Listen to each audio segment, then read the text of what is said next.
On the family trip to a resort, my daughter-in-law humiliated me in the lobby. We canceled the old lady's room. She deserves to sleep in the dumpster. Everyone laughed at me. I just walked to the front desk and showed a golden card. When the manager recognized me, everyone went pale. I'm so glad to have you here. Follow my story to the end and comment what city you're watching me from. That way I can see how far my story has reached. I am 61 years old, and I never imagined that the worst moment of my life would happen in front of strangers in the lobby of a luxury resort. We had been driving for almost 4 hours.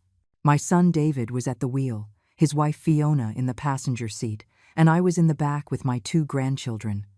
I had been waiting for this trip for months. Months. Ever since David casually mentioned on a phone call that they were going to the Mountain Crest Resort for spring break, something in my chest lit up with a hope I should have immediately smothered. Fiona said there was room for me. Well, what she actually said was, "I guess your mother can come if she really wants to," with that tone I knew so well. That tone that turned every invitation into a concession, every gesture into a favor I didn't deserve. But I accepted. Of course, I accepted. During the drive, Fiona complained about the traffic, the heat, the radio station David had chosen. When one of the kids asked if we could stop for a bathroom break, she sighed as if they had asked her to climb a mountain. "It's only 30 more minutes," she said with irritation. David said nothing. He never said anything. I stared out the window trying to get excited, trying to convince myself that this time would be different, that maybe, just maybe, we could be a real family for a few days. The Mountain Crest Resort appeared before us like something out of a magazine. White stone walls, impeccable gardens, a huge fountain at the main entrance. The parking lot was full of expensive cars. Mercedes, BMWs, a few Teslas here and there. David parked our sedan among them. And for a moment, just a moment, I felt like part of something special. We walked into the lobby, and the air conditioning hit me like a blessing after the heat of the car. The place was even more impressive inside. Soaring ceilings, crystal chandeliers, marble floors, so polished you could see your reflection. There were elegant families lining up at the front desk, employees moving with quiet efficiency. The soft murmur of conversations mixed with instrumental background music. I stayed back while David and Fiona approached the counter. The kids ran towards a decorative fountain near the waiting area. I held my small roller bag, suddenly feeling out of place in my simple floral dress and my comfortable shoes. Fiona spoke with the receptionist, a young woman with dark hair pulled back in a perfect bun. I watched her check something on the computer, watched Fiona nod, watched David sign papers. Everything seemed to be going well. Normal. Routine. Then Fiona turned towards me. There was something in her expression, a kind of glint in her eye that I recognized immediately. It was the same look she had when she was about to make one of her innocent comments, the kind that always sounded like jokes but left marks that lasted for days. She walked towards me with deliberate steps, her heels clicking against the marble. The lobby was full of people, families waiting their turn, bellhops carrying luggage, guests sitting comfortably on the leather sofas, and Fiona raised her voice. She didn't shout, but she spoke loudly enough for everyone to turn. "We canceled your room, Beatrice." I froze. The words didn't make sense at first. I waited for David to say something, to correct her, to explain that there was a mistake. But he just stared at the floor, his hands in his pockets. Fiona continued, and her voice grew louder, clearer. "We're not going to waste money on a room for you. You can sleep in the dumpster. It's what you deserve after all." Ah, laughter. I heard laughter. Not from everyone, but from some. An older man in a cashmere sweater let out a choked laugh. A younger woman whispered something to her partner, and they both smirked. Even the receptionist looked down uncomfortably, as if witnessing this was part of her job. My son, my only son, the boy I raised, who I fed, who I held when he had nightmares, laughed. It wasn't a loud laugh. It was a nervous, soft chuckle, but I heard it. And that was worse than any roar of laughter. The kids didn't understand what was happening. The older one, 9 years old, looked at me, confused. "Is Grandma going to sleep with us?" he asked. Fiona pulled him by the arm. "Hush, sweetie. The grown-ups are talking." I felt a heat. first in my chest, then rising up my neck to my cheeks. It wasn't just embarrassment. It was something deeper. A mixture of humiliation, betrayal, a pain so sharp it was hard to breathe. The lights from the chandelier seemed too bright. The murmur of conversations became a distant buzz. My legs were shaking. For a second, I considered turning around and leaving, just walking out, calling a taxi, going back to the bus station, disappearing from their lives as they clearly wanted. But something inside me changed in that instant. It wasn't anger. Not yet. It was clarity. For years I had tolerated Fiona's comments, the small cruelties, the convenient oversights when it came to inviting me to family events, the Christmases where there wasn't room in the car to pick me up, the kids' birthdays where the invitation arrived a day after the event. And my son, my David, never said anything. He never defended me. He always found an excuse, a justification, a way to downplay what his wife was doing. And I allowed it because they were my family, because I didn't want to cause trouble, because I was afraid of losing them completely.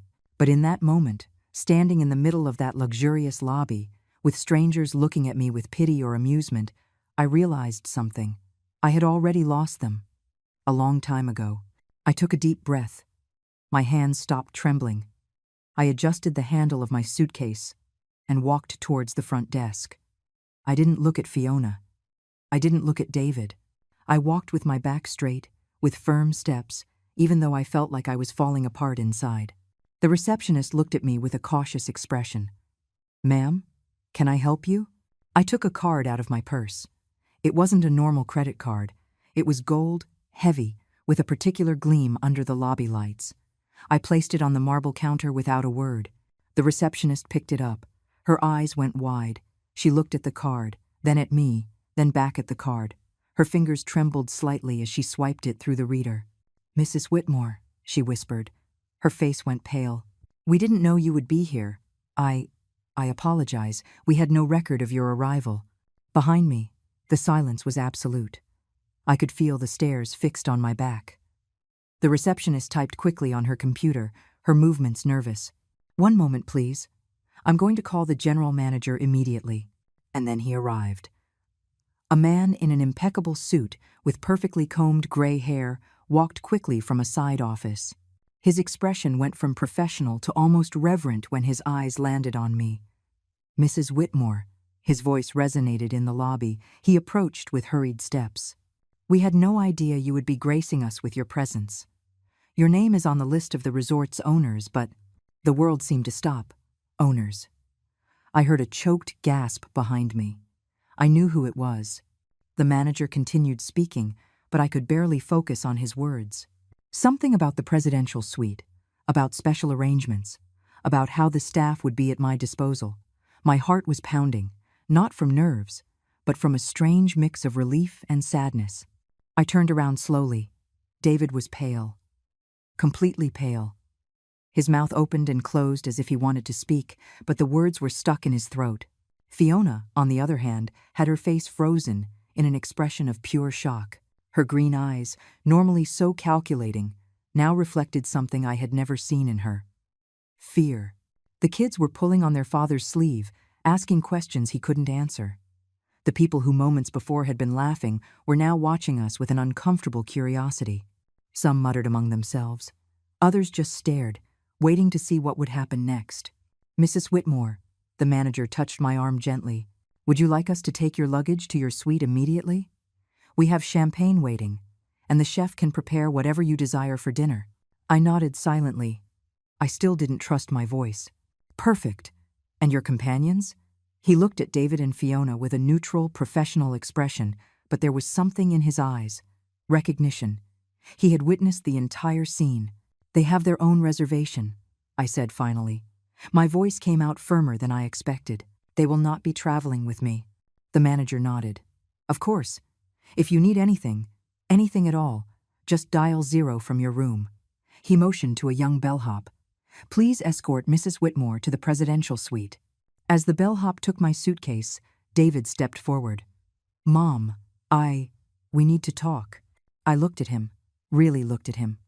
I saw a 37-year-old man, not the boy he had been. I saw the fine lines around his eyes, the start of gray at his temples, the slightly stooped posture of someone carrying an invisible weight. But more than anything, I saw a stranger. Someone who looked like my son but had stopped being him a long time ago. Not now, David. But Mom, I don't understand. How could you? Why did you never tell us? Later, I said, and followed the bellhop towards the elevators. The presidential suite was on the 15th floor. The bellhop made polite conversation during the ride-up, mentioning the amenities, the restaurant hours, the location of the spa. I nodded without really listening. My mind was somewhere else, in another time. When the suite door closed behind me, I could finally breathe. The room was spectacular. Floor-to-ceiling windows with views of the mountains, elegant furniture, a full kitchen, even a grand piano in the corner. There were fresh flowers in crystal vases, a bottle of champagne on ice as the manager had promised, and gourmet chocolates on the coffee table. I sank into the blue velvet sofa and closed my eyes. The truth was more complicated than anyone imagined. 15 years ago, when my husband Richard died, he left me more than anyone knew. Richard had been a quiet, hard-working man, the kind of person who went unnoticed in a crowd. We had lived modestly, never showing off, never drawing attention, but Richard had been smart with investments. Very smart. When he died, I discovered we had nearly $2 million in various assets, properties, stocks, bonds, and this resort, Mountain Crest, had been one of his last investments. He had bought a 30% stake when the place was under construction, betting that it would become a successful luxury destination. He was right. After his death, I had decisions to make. David was 22 then, just out of college, full of ideas about how to help me manage the finances. He and Fiona had only been dating for 6 months, but she was already there, in every conversation, every family meeting, offering suggestions. I remember one afternoon in particular. We were sitting at the kitchen table of my old house, going over documents. David had that serious expression he put on when he wanted to seem adult. "Mom, I think you should let me handle this. It's complicated. I don't want you to get stressed or make any mistakes." Mistakes. As if I were incapable. As if 40 years of marriage and running a household hadn't taught me anything about money. Fiona was next to him, nodding with a concerned expression. "It's a lot to process, Beatrice. David just wants to take care of you. Maybe it would be better if he handled the accounts, the investments. You could just rest, enjoy your pension." Pension. As if I were an invalid old woman. But I nodded. I let them believe they would. I showed them a few accounts, a few documents, just enough to satisfy them. And I kept the rest for myself. The biggest investments, the properties, the business stakes, including this resort. Why did I do it? At first, I didn't know.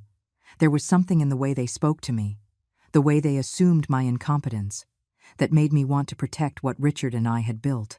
Then, as months and then years went by, it became something else. It became a test. I wanted to see who they really were when they thought I had nothing to offer them but my presence. I wanted to know if they loved me as a mother or if they just tolerated me as an obligation. The answer came slowly, painfully. David and Fiona got married a year after Richard's death. They didn't ask for my help with the wedding. Fiona said her parents would handle everything. I assumed it was because they wanted to control the details. Years later, a cousin casually mentioned that Fiona had said it wasn't worth asking Beatrice for money because she was barely scraping by on her pension. My pension, which they assumed was all I had. When the kids were born, I tried to be present. I offered to babysit, to help, to be the grandmother I wanted to be. But there were always excuses. Fiona was busy with her routine. The kids had too many activities. It wasn't a good time for a visit. At Christmas, they would invite me, but always with that tone. "I guess you can come if you don't have other plans." As if it were a favor. As if my presence were a burden they endured out of obligation. And the birthdays. God, the birthdays. David never forgot Fiona's. Flowers, fancy dinners, expensive gifts. My 60th birthday. Last year, it passed without a single call. When I finally called 3 days later, David said, "Sorry, Mom. With work, it completely slipped my mind." Fiona had had her surprise party 2 weeks earlier. 40 guests, live music, a 3-tiered cake. I swallowed the pain, again and again. But somewhere inside me, a part had recorded every slight, every forgotten date, every time they chose to exclude me. And that part had grown, solidifying into something cold and clear. This wasn't my family, it was my failed test. The phone in the suite rang, pulling me from my thoughts. I ignored it. It rang 3 more times before stopping. Then my cell phone started vibrating. David. I ignored the call. Then another, and another. Finally, a text message arrived. Mom, please, we need to talk. We're at the restaurant in the lobby. We'll wait for you. I looked at the message for a long time. Then, slowly, I typed a reply. I'll see you at the restaurant at 7. Just you and Fiona. The children need to stay with the hotel's babysitting service. Dinner was in 2 hours. I took a long shower, letting the hot water loosen the tension in my shoulders. I put on a dress I had bought months ago but never worn.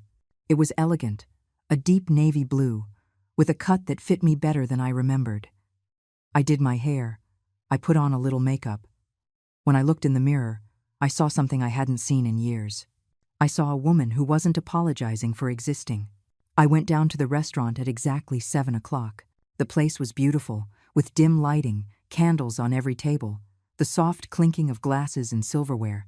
I saw David and Fiona at a corner table. He looked agitated, swirling his wine glass in nervous circles. She had that expression I knew well: forced control, tight lips, hands on the table, fingers laced together too tightly. I sat across from them without a word. A waiter appeared immediately, filling my water glass, offering the menu. I ordered without looking at it, keeping my eyes on my son. The silence stretched, thick and uncomfortable. Finally, David broke it. Mom, why did you never tell us? I took a sip of water before answering. Tell you what exactly? That you own this place. That you have money. All this time, we thought you were barely getting by on Dad's pension. I never said that, I replied calmly. You assumed it. Fiona leaned forward, her voice controlled but tense. You made us look like fools out there, in front of all those people. I looked directly at her. For the first time in 15 years, I looked at her without looking away. No, I said softly. You made yourselves look like exactly what you are. Fiona recoiled as if I had slapped her. David opened his mouth, but no sound came out. The waiter arrived with our appetizers, placing them carefully before silently retreating.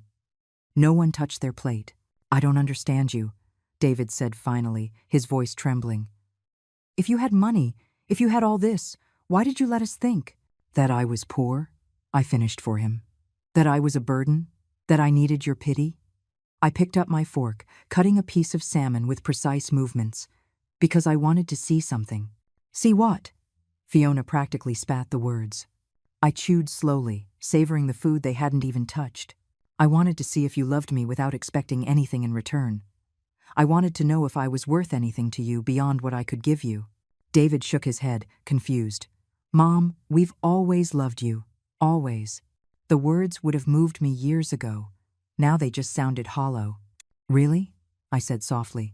Like when you left me out of Christmas dinner 3 years ago because there wasn't room in the car? I checked later. You rented a 7-person van. There were 5 of you. Oh? David blinked. There was a mix-up with the rental. Or like my 60th birthday last year? I continued, my voice still calm, almost conversational. Not a call, not a text. But 2 weeks before, you spent $5,000 on Fiona's surprise party. I called you later, David protested weakly. I apologized. 3 days later, after I called first, I took a sip of wine. And your apology was that you were busy with work. End quote. Fiona leaned forward, her eyes bright with barely contained anger. This is ridiculous. You're acting like a resentful child, keeping score of every little mistake. Little mistake? I repeated. I set my fork down on the plate with a soft click. Fiona, in 15 years, you have invited me to your house exactly 11 times. I counted. And of those 11 times, 6 were because you needed me to watch the kids while you went out. That's not fair, David said. We live busy lives, Mom. We have responsibilities. I know, I nodded. That's why I never complained. That's why I always said yes when you needed something. I took care of the kids when they had the flu, and you had that important conference. Remember, David? I was up for 3 nights straight. When you came back, you didn't even ask how they had been. You just said thanks and went to sleep. The silence fell over the table again. I could see David processing, remembering. His face tightened with each memory. Or when your washing machine broke, I continued, looking at Fiona. I offered you money to fix it. You said you didn't need charity from anyone. But 2 weeks later, you asked David to buy you a new one. He took the money from his emergency fund. $3,000. Fiona's lips tightened. We didn't know you could. Exactly, I interrupted. You didn't know because you never asked. You assumed I was poor, that I was a nuisance, that my only function was to be available when you needed me, and disappear when you didn't. David ran his hands through his hair, a gesture he'd made since he was a boy when he was overwhelmed. Mom, if you had just told us. What? My voice rose for the first time. Not much, but enough for nearby tables to glance over. I lowered it. If I had told you I had money, would you have treated me differently? Does that make this better or worse, David? He didn't answer. I took another sip of wine, feeling its warmth go down my throat. When your father died, you two came to the house every week. Remember? You helped me with the paperwork, with the bank calls, with everything. I paused. But as soon as you thought everything was settled, as soon as you assumed I had just a basic pension and nothing more to offer, the visits became less frequent. First every 2 weeks, then once a month, then only on holidays, and then not even that. We had the kids, Fiona protested. We had a life to build. I know, I nodded. And I never asked to be the center of your life. I only asked not to be completely forgotten. David took a deep breath, his eyes glassy. Mom, I didn't realize. I didn't know you felt that way. You didn't? I looked at him directly. Not once did you notice your wife talking about me as if I were a burden? Not once did you wonder why your mother was spending every holiday alone? He was silent. I looked at Fiona. Last Christmas, your sister posted pictures of your family dinner on Facebook. I saw all of you. 20 people around that enormous table. David's family. Your family. Friends. I was a 15-minute drive away. I ate a turkey sandwich in front of the television. You told us you had other plans, Fiona said defensively. I lied. Because I knew the invitation was out of obligation, not because you actually wanted me there. I placed my napkin on the table. And the truth, Fiona, is that I preferred being alone to enduring another dinner where you'd treat me like a piece of furniture. That's unfair, she hissed. I have always been nice to you. Nice. I let out a humorless laugh.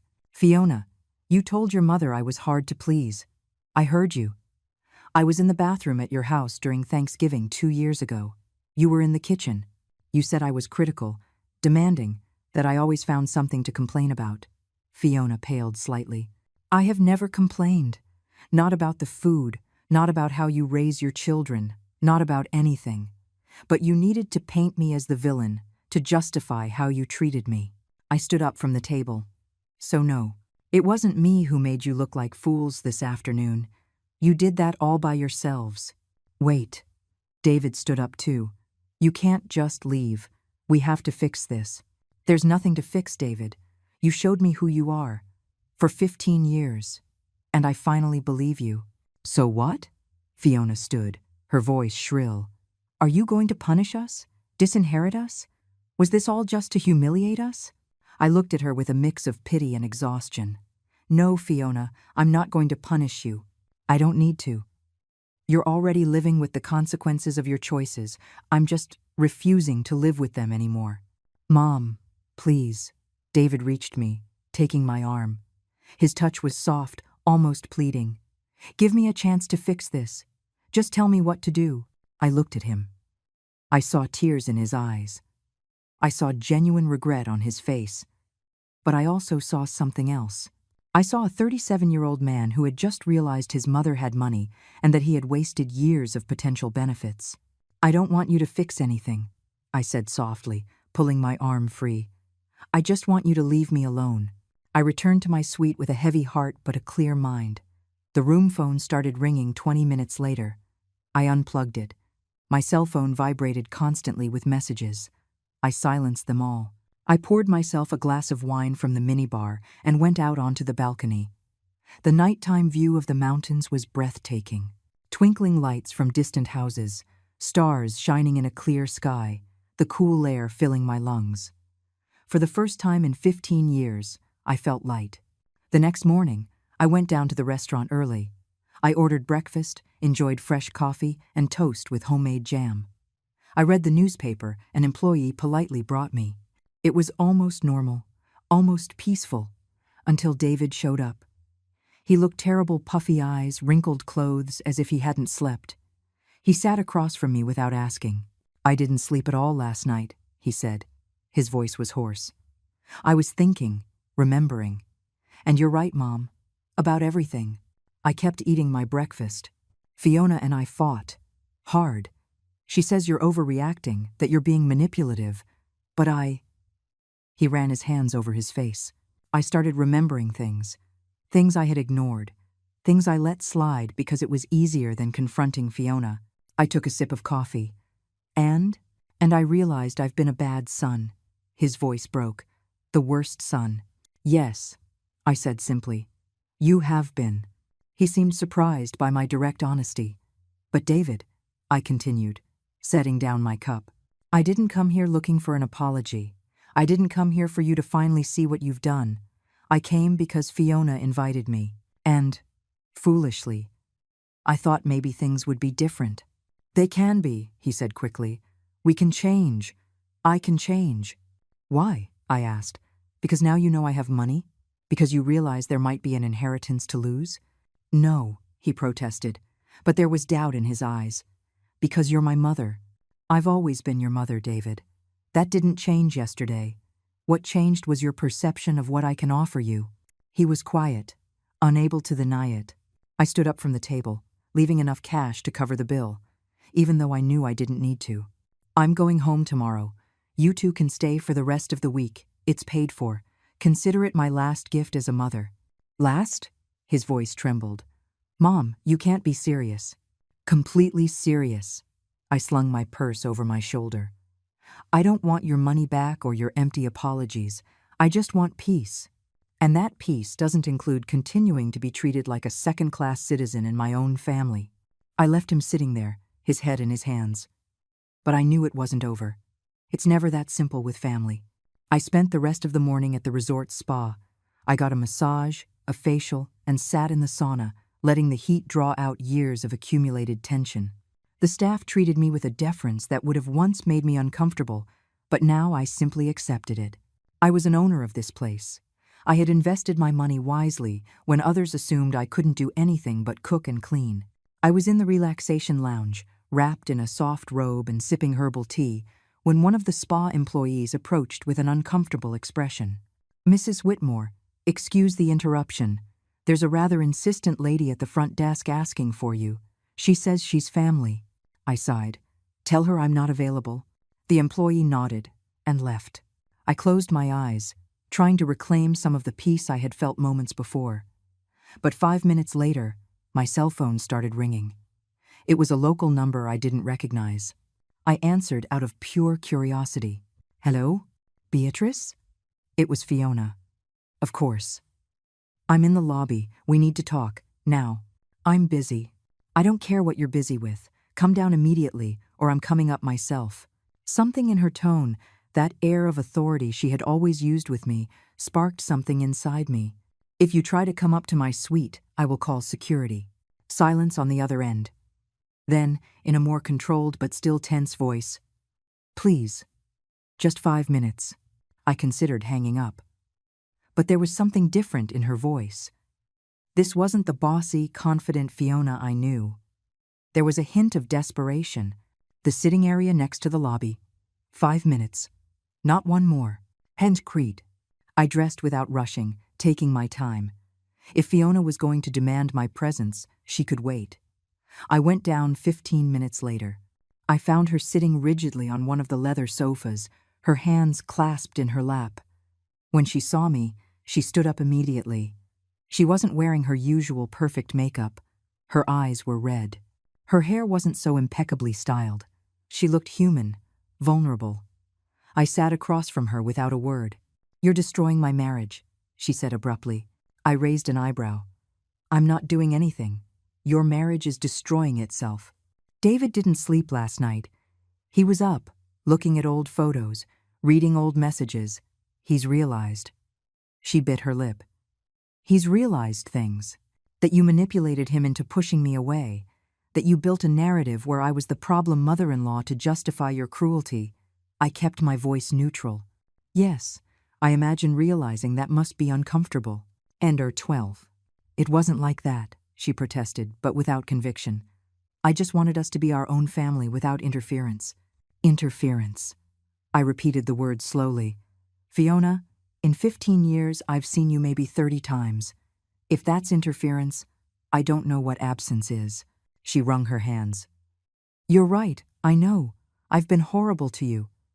But you have to understand, my own mother was controlling, always meddling in my life, in my marriage. When David and I got married, I swore I wouldn't let that happen. So you assumed I would be the same." "Yes," she said it so quietly I barely heard her. "And every time you tried to get closer, I saw it as an invasion, as control. So I pushed you away. And David," she paused, "David let me, because he trusted me, because I made him believe I was doing it for us." It was the most honest confession I had ever heard from her. But it came too late. Far too late. "And now what, Fiona? You've come to apologize because David has finally opened his eyes? Or because you realize there's money you could have been enjoying all these years?" Her face contorted. "It's not about the money, isn't it?" I leaned forward. "Because just yesterday you said you canceled my room. You sent me to the dumpster. Did you do that out of family love?" Tears began to roll down her cheeks. "I was angry. God, I don't know. I was annoyed that David insisted you come. Because once again, we had to put up with his mother. And in my head, you were this figure who represented everything I didn't want to be. A meddling, needy, demanding mother-in-law. I was never any of those things." "I know." She sobbed openly now. "I know, and David is throwing it all in my face. He's going over every moment, every excuse I made not to invite you. He yelled at me last night. He told me I'm cruel, that I'm manipulative, that I've become my mother." She covered her face with her hands. "And he's right. Watching Fiona break like this should have given me satisfaction. I should have felt vindicated. But I just felt tired. Fiona, I didn't come here to destroy your marriage. I came because, foolishly, I still had hope. Hope that maybe, just maybe, we could be a family. But what you did yesterday, in front of all those people, only confirmed what I already knew. I am not welcome in your life. And I probably never was." End of tree. "I can change," she said desperately. "I can be better. Just give me a chance." "A chance for what? To pretend you appreciate me? To invite me to awkward dinners where we all pretend the last 15 years didn't happen?" I shook my head. "No, Fiona, I don't want that." "Then what do you want?" Her voice was pleading. "Tell me what to do, and I'll do it. I want you to leave me alone." The words came out colder than I intended. "I want you and David to live your life, raise your children, and forget about me. Because that's what you've been doing anyway. Only now we're making it official." She stood up abruptly. "You can't be serious. The kids need you. David needs you. The children don't know me. And David?" I paused. "David made his choice a long time ago. He chose his comfort over my well-being. He chose your version of reality over the truth. And now that the truth is out, I can't just pretend that doesn't matter." Fiona wiped her tears with the back of her hand. "You're his mother. Mothers are supposed to forgive." "Supposed to?" I looked at her with a mix of disbelief and sadness. "Fiona, I have spent 15 years forgiving every forgotten date, every slight, every small humiliation. Forgiveness isn't infinite. And mine ran out yesterday when you told me I deserved to sleep in a dumpster." End of. She stood there, trembling. Then, in a small voice, she asked, "What are we going to tell the children?" That's not my problem. I stood up. But if you want my advice, tell them the truth. Tell them their grandmother tried to be a part of their lives, but their mother wouldn't let her. And when they finally had a chance to be a real family, you chose to publicly humiliate her. Will that make them hate me? Possibly. But it's better they hate the truth than love a lie. Emser. I started to walk away, but her voice stopped me. Beatrice. I half turned. You're right. About everything. And I'm sorry. I am so sorry for how I treated you. I'm sorry I wasted 15 years. And I'm sorry it's too late to fix it. Her voice broke again. But for what it's worth, I truly am sorry. I looked at her for a long moment. I saw genuine regret in her eyes. I saw a woman facing the consequences of years of casual cruelty. And for a second, just 1 second, I considered giving in. But then I remembered. I remembered every Christmas alone, every forgotten birthday, every poisonous comment disguised as a joke. And I remembered yesterday, standing in that lobby, feeling the humiliation burn my skin while my own family laughed. I know, I said finally, but sorry doesn't undo the damage, and it certainly doesn't rebuild 15 years of broken trust.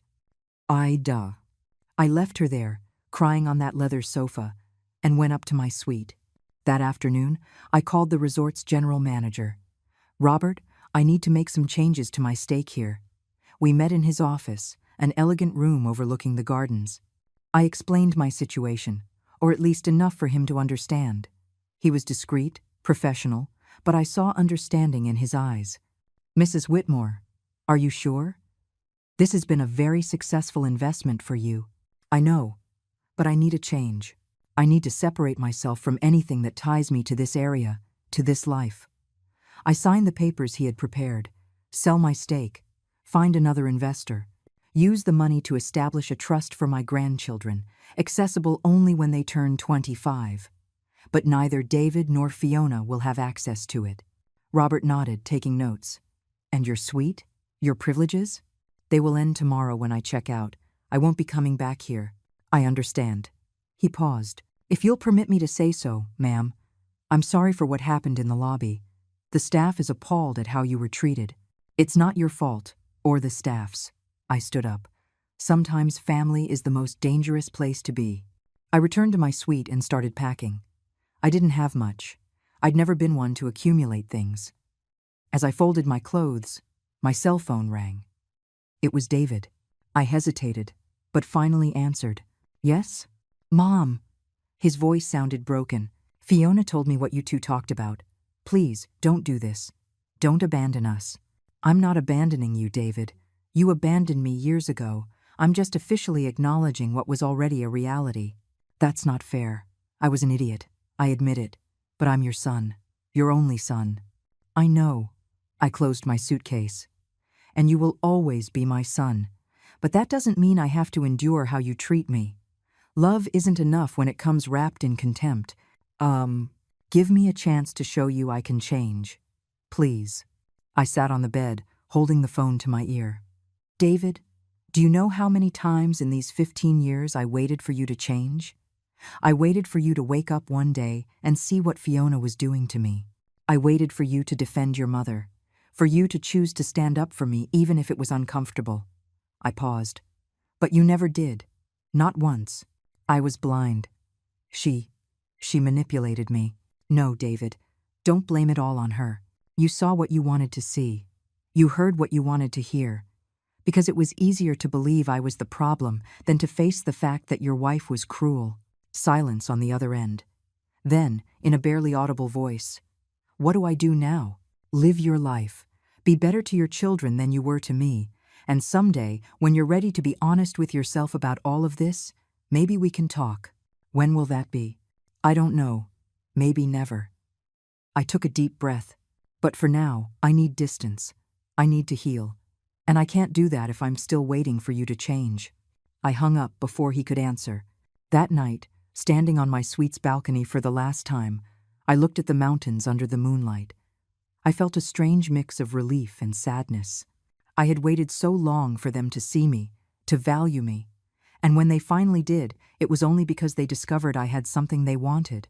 Tomorrow I would leave. I would leave this resort, this family, this life that was never really mine. And for the first time in 15 years, the idea of being alone didn't scare me. It filled me with a peace I didn't know was possible. The morning of my departure was gray, with low clouds covering the mountains.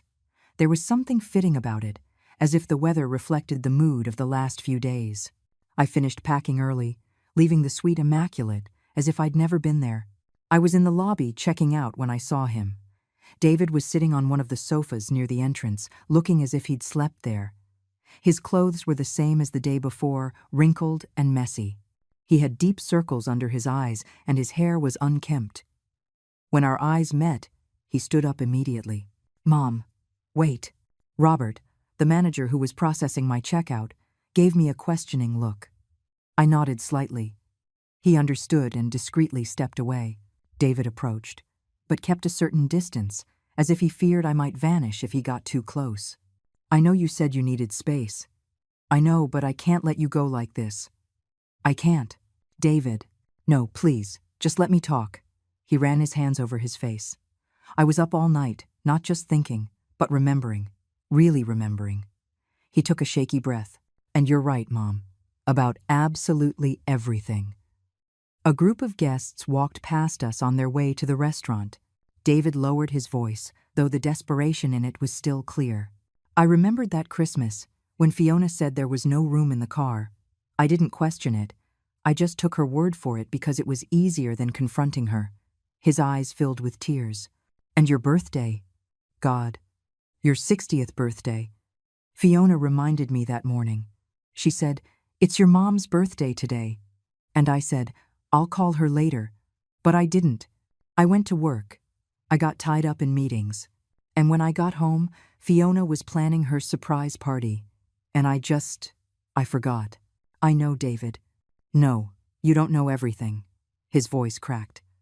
"Last night, after you spoke with Fiona, she told me everything. She told me things I had chosen not to see. How she talked to you when I wasn't around. How she made sure family invitations arrived late. How—" He stopped, swallowing hard. "How she actively kept you away from the kids because she didn't want you to have an influence on them." Embry. That hurt more than I expected. I had suspected, of course, but hearing it confirmed was different. "The kids asked about you," David continued, his voice trembling. "Especially Jake. He would ask, 'When is Grandma coming?' And Fiona always had an excuse. You were busy, you were sick, you had other plans, and I—" His face contorted in pain. "I was right there. I heard the lies, and I said nothing." "Why?" I asked, though I already knew the answer. "Because it was easier." The tears finally fell down his cheeks. "Because confronting Fiona meant admitting I had married someone capable of that cruelty.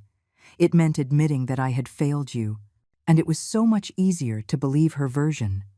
Where you were fine, where you didn't need us, where everything was justified." He sank onto the nearest sofa, covering his face with his hands.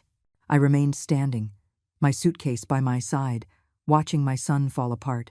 "There's something else," he said, his voice muffled by his hands.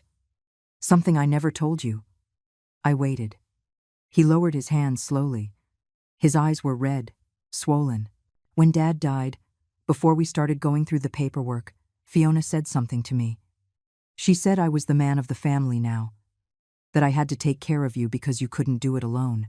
That widows your age become dependent, needy. The air seemed to leave my lungs. And I believed her. I went into those meetings with you, expecting to find a lost, helpless woman. But you—" A sad smile crossed his face. "You knew exactly what to do. You had everything organized. You handled every paper, every call, every decision with clarity. And that bothered her. It bothered her that you didn't need us. And you?" He paused for a long time. "I was ashamed. I realized I had underestimated my own mother, that I had believed that without Dad, you would fall apart. And when you didn't, when you showed you were perfectly capable, I didn't know how to process that." He shook his head. "So I let Fiona create a new narrative. One where you were fine, but not so fine that you didn't need us. One where we could visit when it was convenient without feeling guilty. The silence between us was thick, heavy with years of unsaid truths. "David," I said finally, my voice softer than I expected. "Why are you telling me all of this now?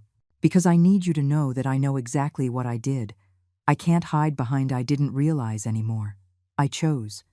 Every time I ignored a call from you, every time I found an excuse not to visit, every time I allowed Fiona to treat you badly, I chose." He stood up, moving closer to me. "And I chose wrong. I chose my comfort over your well-being. I chose my marriage over my mother. And now?" I asked. "Now that you know I have money? Now that you realize there's an inheritance at stake? It's not about that." His voice was firm despite his tears. "Last night, before Fiona told me everything, before I processed anything about the money, I looked at old photos. I found one from my college graduation. Dad was there. You were there. And I remembered that day.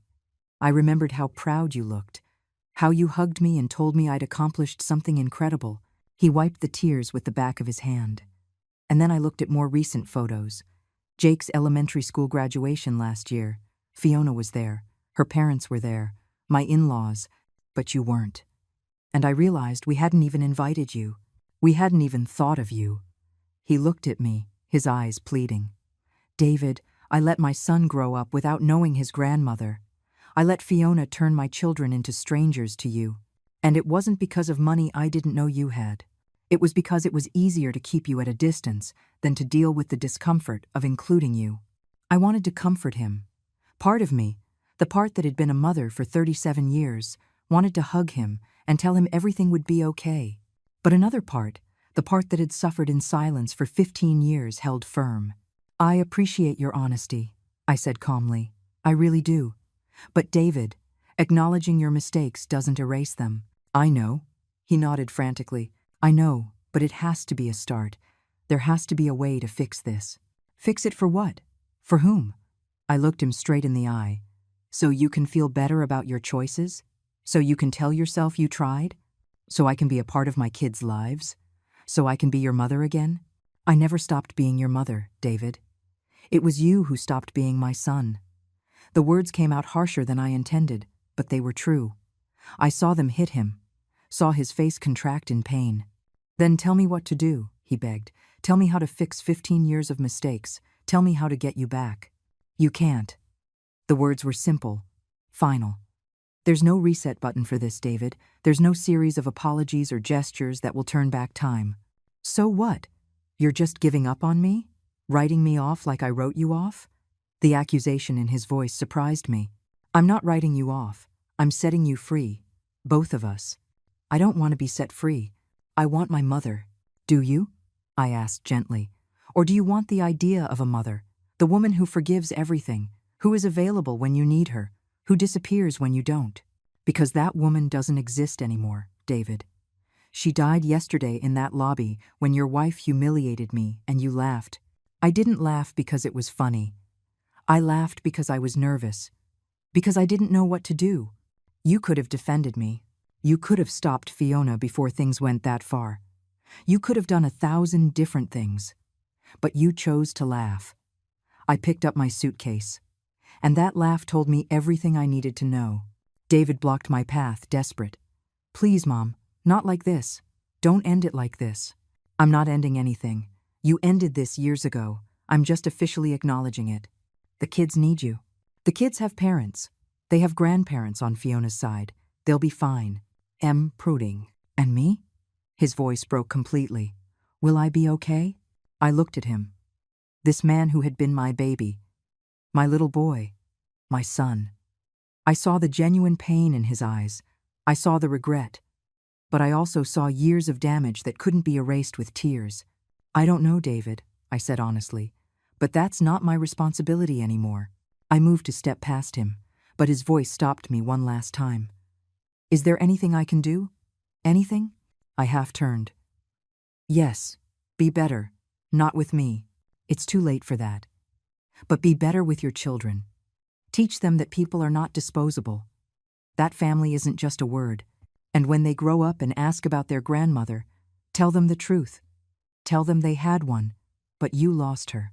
This time, when I walked towards the exit, He didn't stop me. The taxi was waiting. The driver took my suitcase and put it in the trunk. Before getting in, I looked back one last time. David was still in the lobby, motionless, watching me leave. I had imagined this moment in so many different ways. I thought I would feel triumph, vindication, even joy. But I only felt a deep emptiness. Not for what I was leaving behind, but for what I never truly had. I got into the taxi. To the airport, please. As we drove away from the resort, I didn't look back again. There was no reason to. That chapter of my life was over. 6 months later, I woke up in my new home to the sound of seagulls and the smell of salt in the air. The house I'd bought on the Northern California coast was modest compared to what I could afford, but it was perfect. 2 bedrooms, an open kitchen with an ocean view, a small garden where I'd planted herbs and wildflowers. It was mine, completely mine. I made coffee and went out to the deck with a blanket over my shoulders. The sunrise was painting the sky in oranges and pinks, and the waves crashed gently against the rocks below. This morning ritual had become sacred to me. It was the time where I just existed, without expectations, without disappointments, without the weight of being who others needed me to be. The first few months after leaving the resort had been strange. David called me 17 times in the first week. I let them all go to voicemail. I listened to every message, not because I wanted to reply, but because I needed to confirm my decision. Each call was the same: apologies, pleas, promises of change. But the words meant nothing anymore. Words had never been the problem. Eventually, the calls tapered off 1 a week, then 1 every 2 weeks. Now, I occasionally saw his number pop up, but I no longer felt the urge to answer. I had made peace with my decision. The sale of my stake in the resort had been finalized last month. Robert had kept me informed throughout the process. I asked him not to disclose my new address to anyone, and he respected my privacy. The money from the sale, almost $3 million, was divided according to my instructions. 2/3 went into a trust for my grandchildren, accessible when they turned 25. The remaining third I donated to support organizations for older women in situations of family abuse. It was ironic, but also fitting. My phone vibrated on the table next to my coffee. A text from an unknown number. I considered ignoring it, but curiosity won. "Beatrice, it's Margaret, Fiona's mother. I need to talk to you. It's important. Please. Margaret." I hadn't spoken to her since David and Fiona's wedding almost 16 years ago. I hesitated for several minutes before replying. "About what?" The reply was swift. "About my daughter. About what she did to you. Please, give me 5 minutes of your time." I should have said no. I should have blocked the number and continued with my peaceful morning. But something in her message, a desperation I recognized in myself, made me reply, "Call me." The phone rang seconds later. "Beatrice, thank you for answering." Margaret's voice sounded tired, older than I remembered. "I know I have no right to ask you for anything after what Fiona did." "No, you don't," I said simply. "I know, but I need you to know something. I need you to know that Fiona," she learned that behavior from me. She paused, and I heard her shaky breath. "I was a terrible mother-in-law, controlling, critical, always meddling in my son's marriage. And when they finally had enough of me, when they pushed me out of their lives, I became filled with bitterness." I said nothing, waiting for her to continue. "Fiona saw all of that. She saw how my meddling destroyed my relationship with my son. And when she married David, she swore she would never let her mother-in-law do the same thing, except," her voice broke, "except you were never like me. You never meddled. And yet, she treated you as if you had." Why are you telling me this, Margaret?" "Because 2 weeks ago, Fiona came to see me. It was the first time we'd spoken in months. And she said something that broke my heart. She said, 'I became you, Mom. I did exactly what I swore I would never do. I became you.' I closed my eyes, feeling a sadness I didn't expect. Not for Fiona, but for the cycle, for how damage repeats itself, one generation to the next. Margaret, I appreciate you calling, but this doesn't change anything."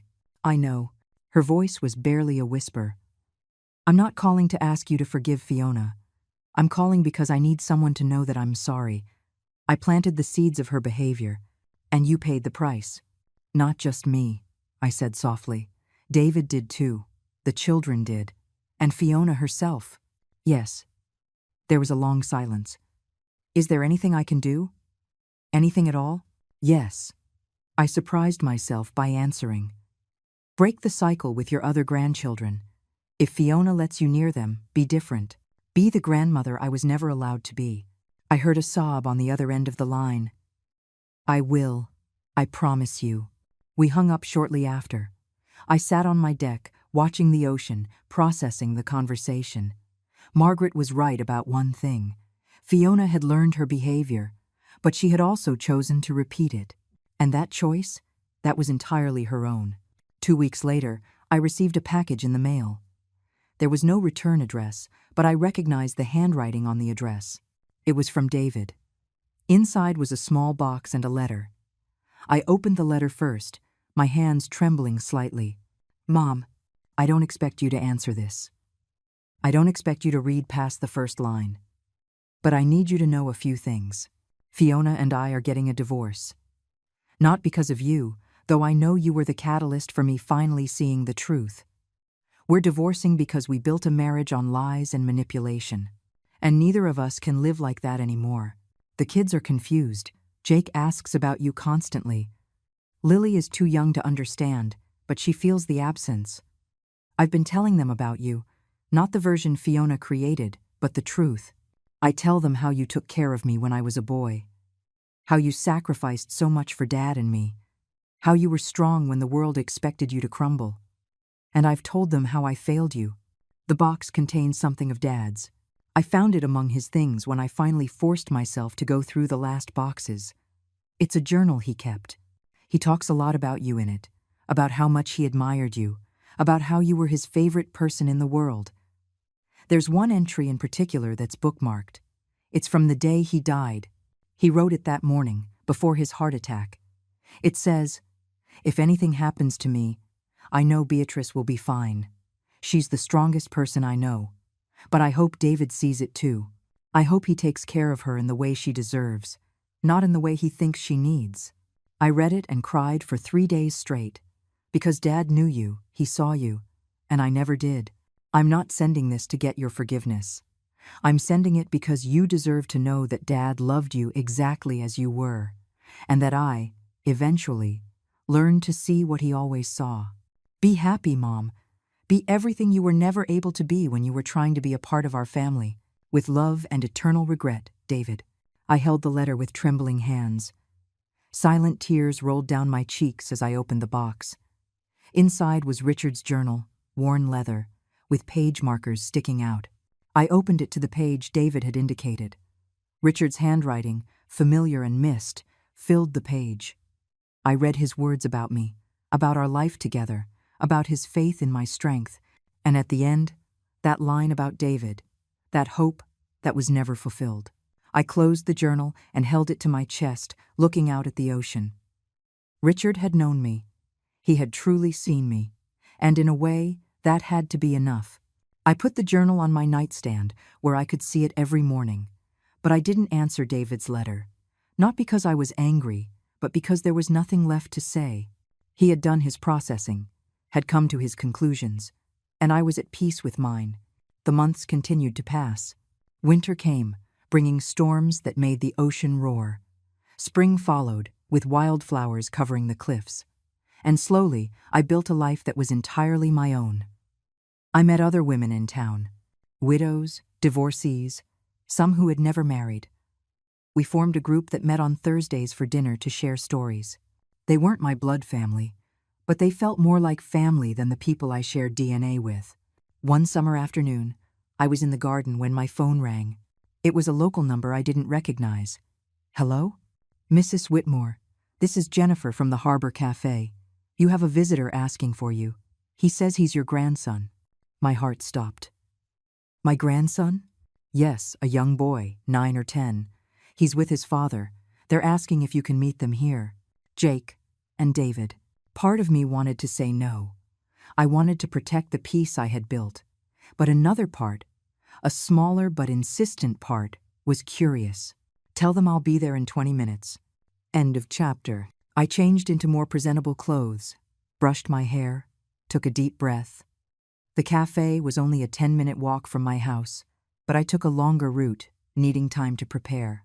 When I arrived, I saw them immediately. David was at a table by the window, looking thin and tired. Next to him was Jake, now clearly 10 years old, with his father's dark hair and my eyes. Jake saw me first. He stood up immediately but didn't run to me. Instead, he waited, as if unsure of his reception. I approached slowly. David stood too, hands in his pockets, looking awkward. "Hi, Mom," he said softly. "David." I nodded. Then I looked at Jake. "Hello, Jake." "Hi, Grandma." His voice was shy, uncertain. We sat down. A waitress came, and I ordered coffee for David and me, hot chocolate for Jake. No one spoke for a long moment. Finally, Jake broke the silence. "Dad says we didn't see you for a long time because he made mistakes." I looked at David. He nodded slightly, encouraging me to answer. "Yes," I said carefully. "That's true. And he says you didn't want to see us because we hurt you.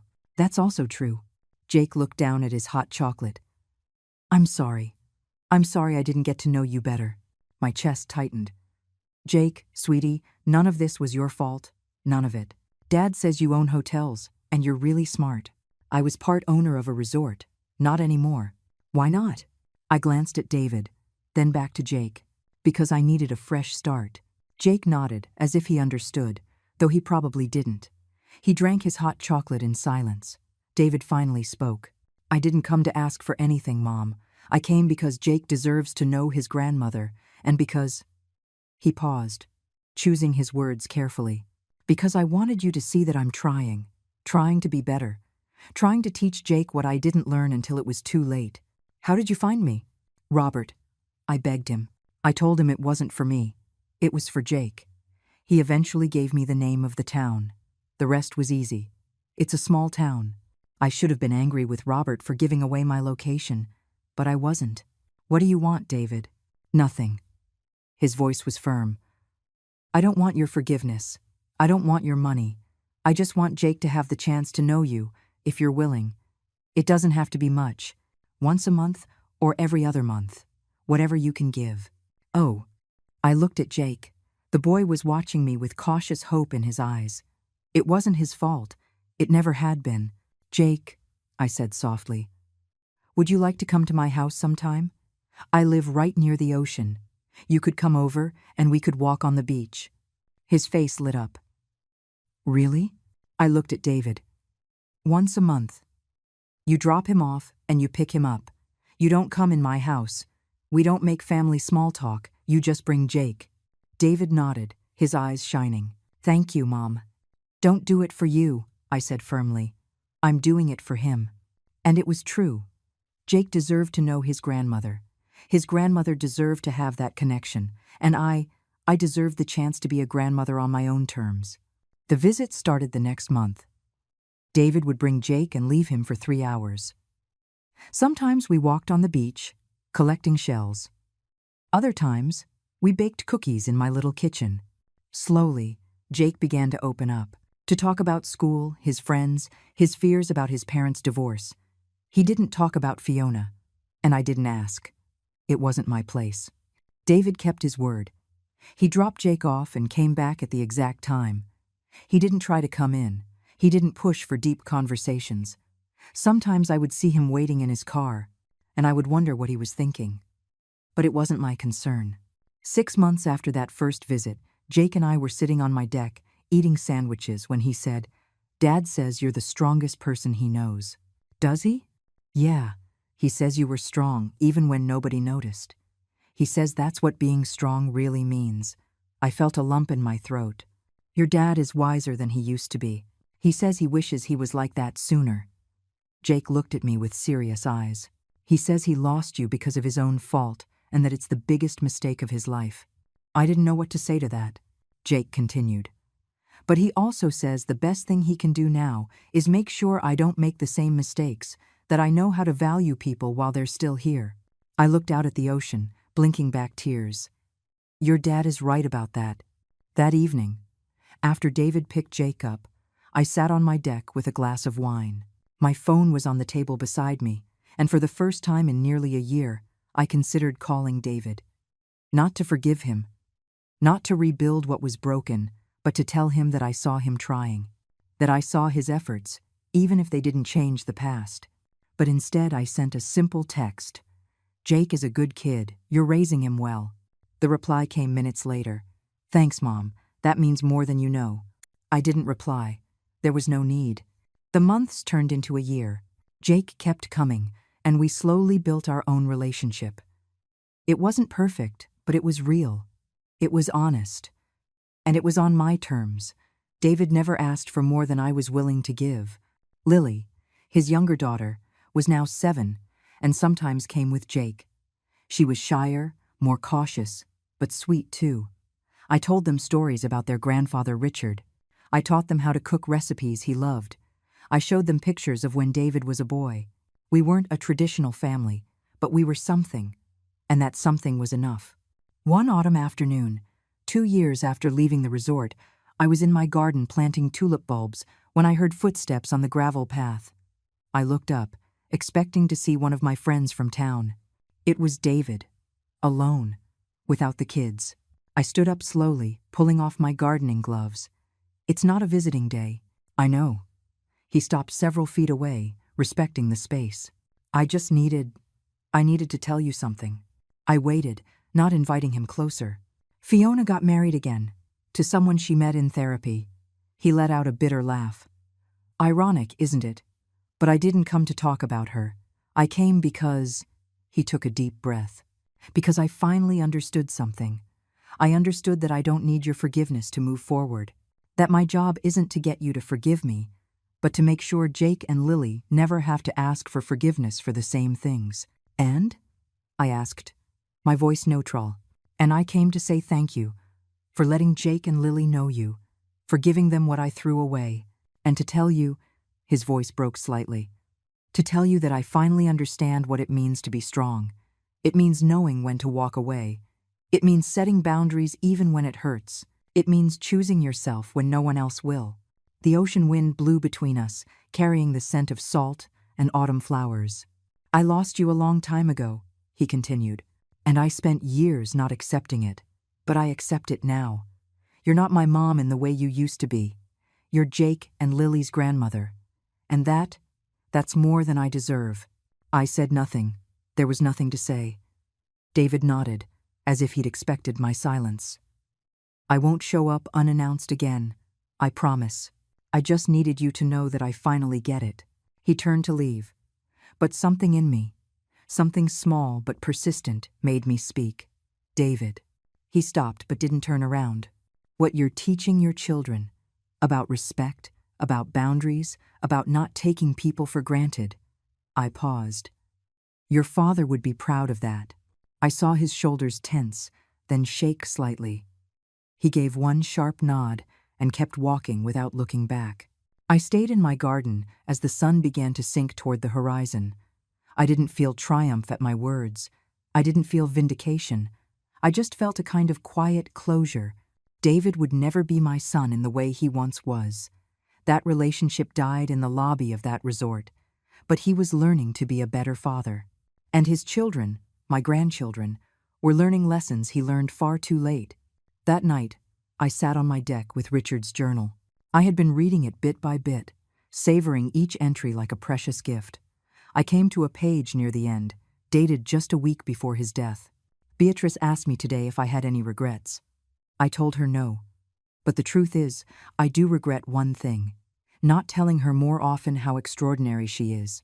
Not for what she does for me or for David, but for who she is. Strong when the world expects weakness. Gentle when the world offers cruelty. She is my favorite person, and I hope when I'm gone, she remembers that. I hope she finds a happiness that doesn't depend on sacrificing herself for others." I closed the journal, silent tears rolling down my cheeks. Richard had known me, had seen me completely, and had wished for exactly what I finally had: happiness on my own terms. I looked out at the ocean, dark under the night sky but lit by the moon.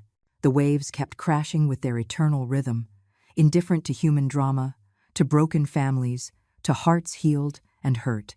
My phone vibrated. A text from Jake. "Grandma," Dad says, "I can have a sleepover next month if you want. Do you? We could look at the stars from your deck." I smiled, typing my reply. "I'd love that, sweetie. Bring your sleeping bag." This was my life now. Not the one I had imagined as a young woman. Not the one I had hoped for when David was born. Not the one I had endured for 15 years of exclusion and pain. It was something entirely new. Something built on firm boundaries and earned respect. Something where I chose who entered my space and how. Something where my peace was the priority. I had lost a family, but I had gained something more valuable. I had gained myself. Years of waiting to be seen, to be valued, to be loved for who I was instead of what I could give, were over. I no longer waited for anything from anyone, and paradoxically, that had given me everything. The ocean roared softly in the distance. The stars began to appear one by one in the darkening sky. And I, Beatrice Whitmore, sitting on my little deck at my little house by the sea, was finally at peace. There was no dramatic reconciliation. No grand apology that healed decades of pain. No perfect ending where everyone learned their lesson and lived happily ever after. But there was this. A woman who had finally learned that walking away wasn't abandonment. It was survival. It was self-respect. It was love. The hardest kind of love of all. The self-love that says, "I deserve more than this." There was this. Grandchildren who would grow up knowing that people have limits and those limits must be respected. Who would learn that you can love someone from a distance. Who would see in their grandmother not a victim, but a woman who chose her own peace over the comfort of others. And there was this. Me, finally free from the weight of expectations that would never be met.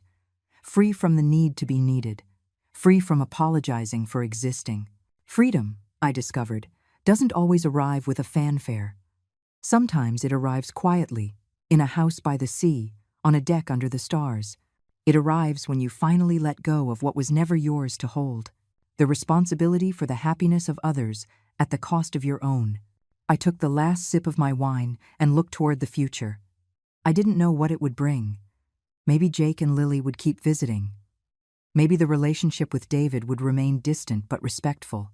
Maybe someday, years from now, we might find something like forgiveness. Or maybe not. And that was okay too, because I had learned the most important lesson of all. I didn't need their closure to have my peace. I didn't need their regret to move on. I didn't need anything from them at all. All I needed was this.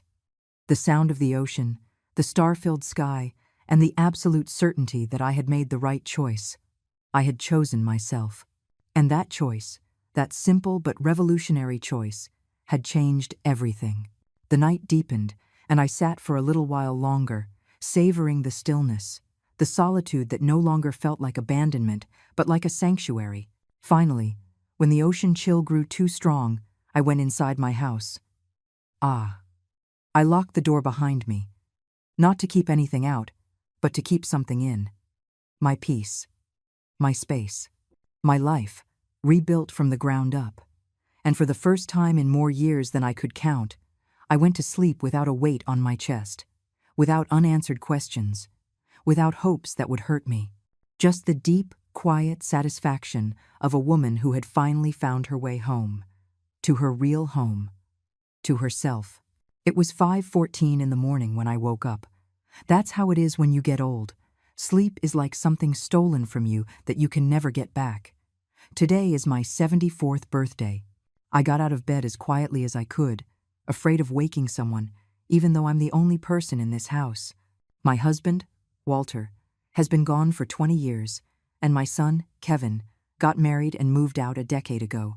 This old 800-square-foot house is so quiet, you can hear the dust settle. In the kitchen, I made myself a simple bowl of soup for my birthday. As the water boiled, my heart rose and fell with the bubbles. I remember when Kevin was little, every year on my birthday, he'd use his allowance to buy me a small cake. He'd stick crooked candles in it and sing happy birthday in his tiny voice. Life was so hard back then. His father had just passed away, and the survivors' benefits from the mill were pitifully small. I worked 2 jobs to raise him, but whenever I saw his smiling face, none of the hardships seemed to matter. Once the soup was ready, I carried the bowl into the living room and stopped in front of the old wooden dresser. In the top drawer was an old photo album. I wiped my hands and carefully took it out. The plastic film over the photos had yellowed, but the pictures inside were still clear. There was Kevin at his elementary school graduation, standing next to me in an ill-fitting suit, grinning from ear to ear. In middle school, he won 3rd place in a math competition and shyly held up the certificate for me to take a picture. On the day of his high school graduation, he was a head taller than me, but still wrapped his arm around my shoulders like a little boy. I gently caressed the photos, my fingertips leaving faint smudges on the glass frames. We were so happy then. He said he would get into a good college, find a good job, and give me a good life. He did it too. He got into a top state university, landed a job at a multinational corporation, and married a girl from the city. It's just that his idea of a good life was different from mine. My phone suddenly buzzed, interrupting my thoughts. It was a text from the local clinic, reminding me to pick up my test results next week. I glanced at the old grandfather clock on the wall. It was already 9:30. Kevin had said he would bring his wife and son over to celebrate my birthday today. Why hadn't I heard anything? I picked up my phone, hesitated for a moment, and then dialed my son's number. It rang 7 or 8 times. Just as I thought no one would answer, the call connected. Hello? It was my daughter-in-law, Jessica's, voice. The background was noisy, like she was somewhere crowded. Jessica, it's me, I said, trying to make my voice sound cheerful. Is Kevin there? Oh, Mom. Her tone immediately cooled. Kevin's busy. What's up? My heart sank a little. It's nothing important. I was just wondering if you guys were still coming over today. Today? She paused for 2 seconds, and I could almost picture her rolling her eyes. Oh, geez, I don't think we can make it today. We have something really important going on over here. It's Jessica's dad's birthday, and the whole family is at a restaurant. I was stunned. Jessica's dad? My husband had been dead for 20 years. Then it hit me she was talking about her own father. Oh, I see, I said, trying to keep my voice from trembling. Well, you guys have fun. Maybe another time. Mom, look, I don't mean to be rude, Jessica cut in. But you're a grown woman. You can't be so dramatic about birthdays. You're not a kid anymore. Anyway, Kevin's calling me. I gotta go, bye. The line went dead, leaving me standing there, holding the phone. The sun was shining brightly outside, illuminating the new floral curtains I had bought just for today. I slowly put the phone down and walked to the kitchen. I looked at the food I had prepared.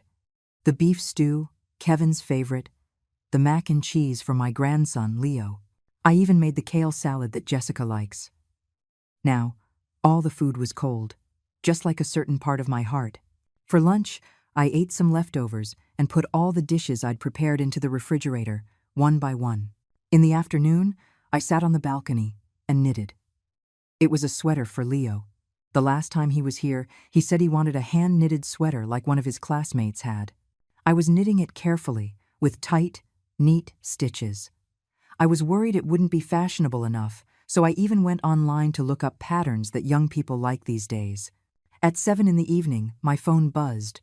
It was a social media friend request from an unknown account. I opened it. The profile picture was a cartoon character, and the name was Leo's mom. I knew it was another one of Jessica's accounts. After I accepted the request, she immediately sent a video. I pressed play.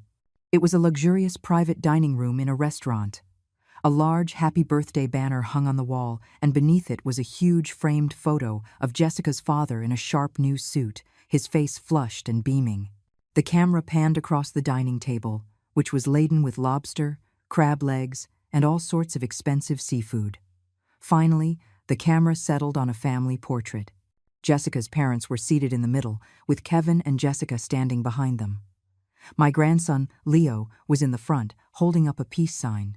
Everyone was wearing new clothes and smiling so happily. Beneath the video, Jessica sent a message. See what a real family party looks like. I didn't reply. I put the phone down and went to get a drink of water. My hand was shaking so badly that I spilled half of it on my pajamas.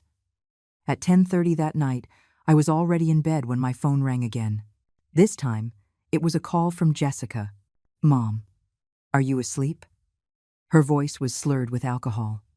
In the background, I could hear Kevin clinking glasses with someone. I was about to. "What is it?" I asked calmly. "Oh, nothing. I just suddenly remembered. Today's your birthday too, right?" She giggled. "So sorry, we totally forgot. But you're not really part of our family, so it's normal to forget, right?" A burst of laughter erupted in the background. I clearly heard Kevin's voice. "Honey, who are you talking to? Come on, Dad's about to cut the cake." "Did you hear that?" Jessica said triumphantly. "We're cutting the cake now. A huge, 3-tiered cake, special ordered from a fancy French bakery. Too bad you can't have any." I closed my eyes and took a deep breath. "Well, you all have a good time." "Ugh, you're no fun," she said, sounding annoyed by my reaction. "Always playing the victim. Whatever, I'm not talking to you anymore. We have to take pictures." The call ended. I sat there in the darkness, completely still.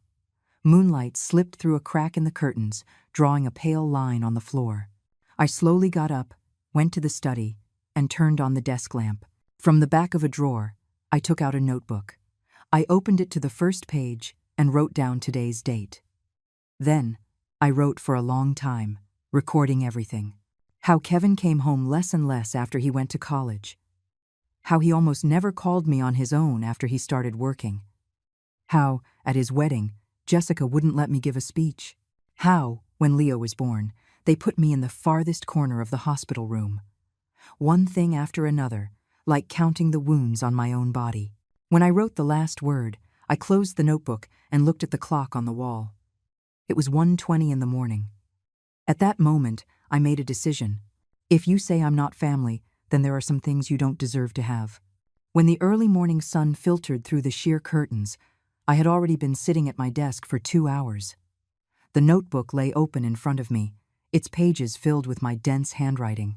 I rubbed my sore eyes, closed the book, and put it back in the deepest part of the drawer. In the kitchen, I made myself a strong cup of tea. The leaves unfurled in the boiling water, like memories slowly waking up.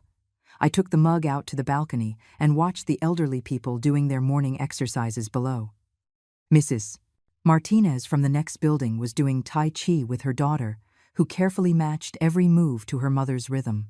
I took a sip of tea, the bitter taste spreading across my tongue. Mrs. Martinez's husband passed away even earlier than my Walter, but her daughter gave up a high-paying job in another state to come back and be with her mother. Every time I ran into her at the market, Mrs.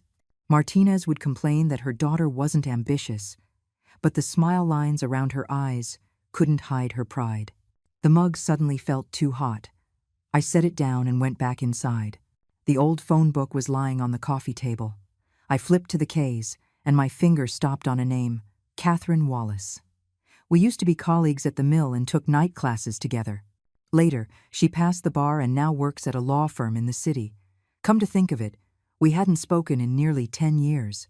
The phone rang for a long time before it was picked up. "Hello, Wallace and Associates." It was a young woman's voice. "I'd like to speak with Catherine Wallace. Please tell her Eleanor is calling. One moment, please." While I waited, I walked over to the full-length mirror and smoothed my hair. The woman in the mirror had graying hair and drooping eyes, but there was a sharp glint in them that didn't belong to someone in their 70s. "Eleanor? Is that really you?" Catherine's voice was raspier than I remembered, but her brisk, no-nonsense tone hadn't changed a bit. "It's me, old friend." My own voice sounded deliberately light. "It's been a long time. Must be 10 years. How have you been? Are you doing okay?" Her concern sounded genuine. We chatted for a few minutes before I got to the point. "Catherine, I have a legal matter I'd like to discuss with you. Would you have time to meet?" There was a short pause on the other end. "I have an opening this afternoon at 3. Can you come to the office? I'll text you the address." After hanging up, I started gathering the documents I needed. The deed to the house, bank statements, insurance policies. I placed them one by one into an old leather bag. My hand paused as I held the bank statement. The number on it was quite a bit larger than I remembered. I had hardly spent any money over the years. My pension and the rent from the spare room just kept accumulating, always thinking that one day it would be for my grandson. At 2:30 in the afternoon, I changed into a navy blue dress. It was my nicest piece of clothing, one I only wore for holidays. Standing in front of the mirror, I hesitated for a moment, then took out the pearl necklace from my drawer and put it on. It was the last birthday gift Walter had given me. He had said that when I turned 70, he would buy me an even better one. It's a shame he never made it to that day. Wallace & Associates was located in a sleek, high-rise downtown. As the elevator ascended, my ears popped from the change in pressure, just like my anxious heart at that moment. Eleanor. Catherine walked quickly toward me from down the hall. She had put on some weight, had a stylish short haircut, and a tailored suit that radiated professional confidence. We shared a brief hug. She wore a light perfume that smelled expensive. Her office was spacious and bright, with floor-to-ceiling windows that offered a panoramic view of the city. A cup of hot tea was placed in front of me. Catherine sat across from me, her hands clasped on the desk. "So," she said, "what's the trouble?" I took a sip of tea, choosing my words carefully. "I want to get my will in order."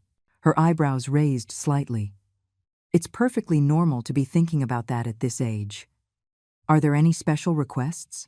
"My assets are simple, just the house I live in and some savings," I said slowly. "I want to know, if I don't want to leave my property to my legal heir, what are my options?" Catherine's eyes narrowed. She put down her pen. "You're having problems with your son." I gave a bitter smile, but didn't answer directly. "I just want to understand the legal possibilities. According to inheritance law, you can freely dispose of your personal property through a will," she said, her tone becoming professional and calm. "However, your legal heir, your son, can contest it in court if he believes the will infringes on his rightful share." "What is a rightful share?" "Generally, no less than 2/3 of what he would inherit by law." She paused. "Eleanor, what happened between you and your son?" The sunlight outside suddenly seemed blinding. I blinked my sore eyes. "He forgot my birthday but threw a huge party for his father-in-law. My daughter-in-law called to tell me I'm not part of their family." Catherine's expression softened. "Kids can be thoughtless sometimes." "It's not thoughtlessness," I interrupted. "It's a complete lack of caring.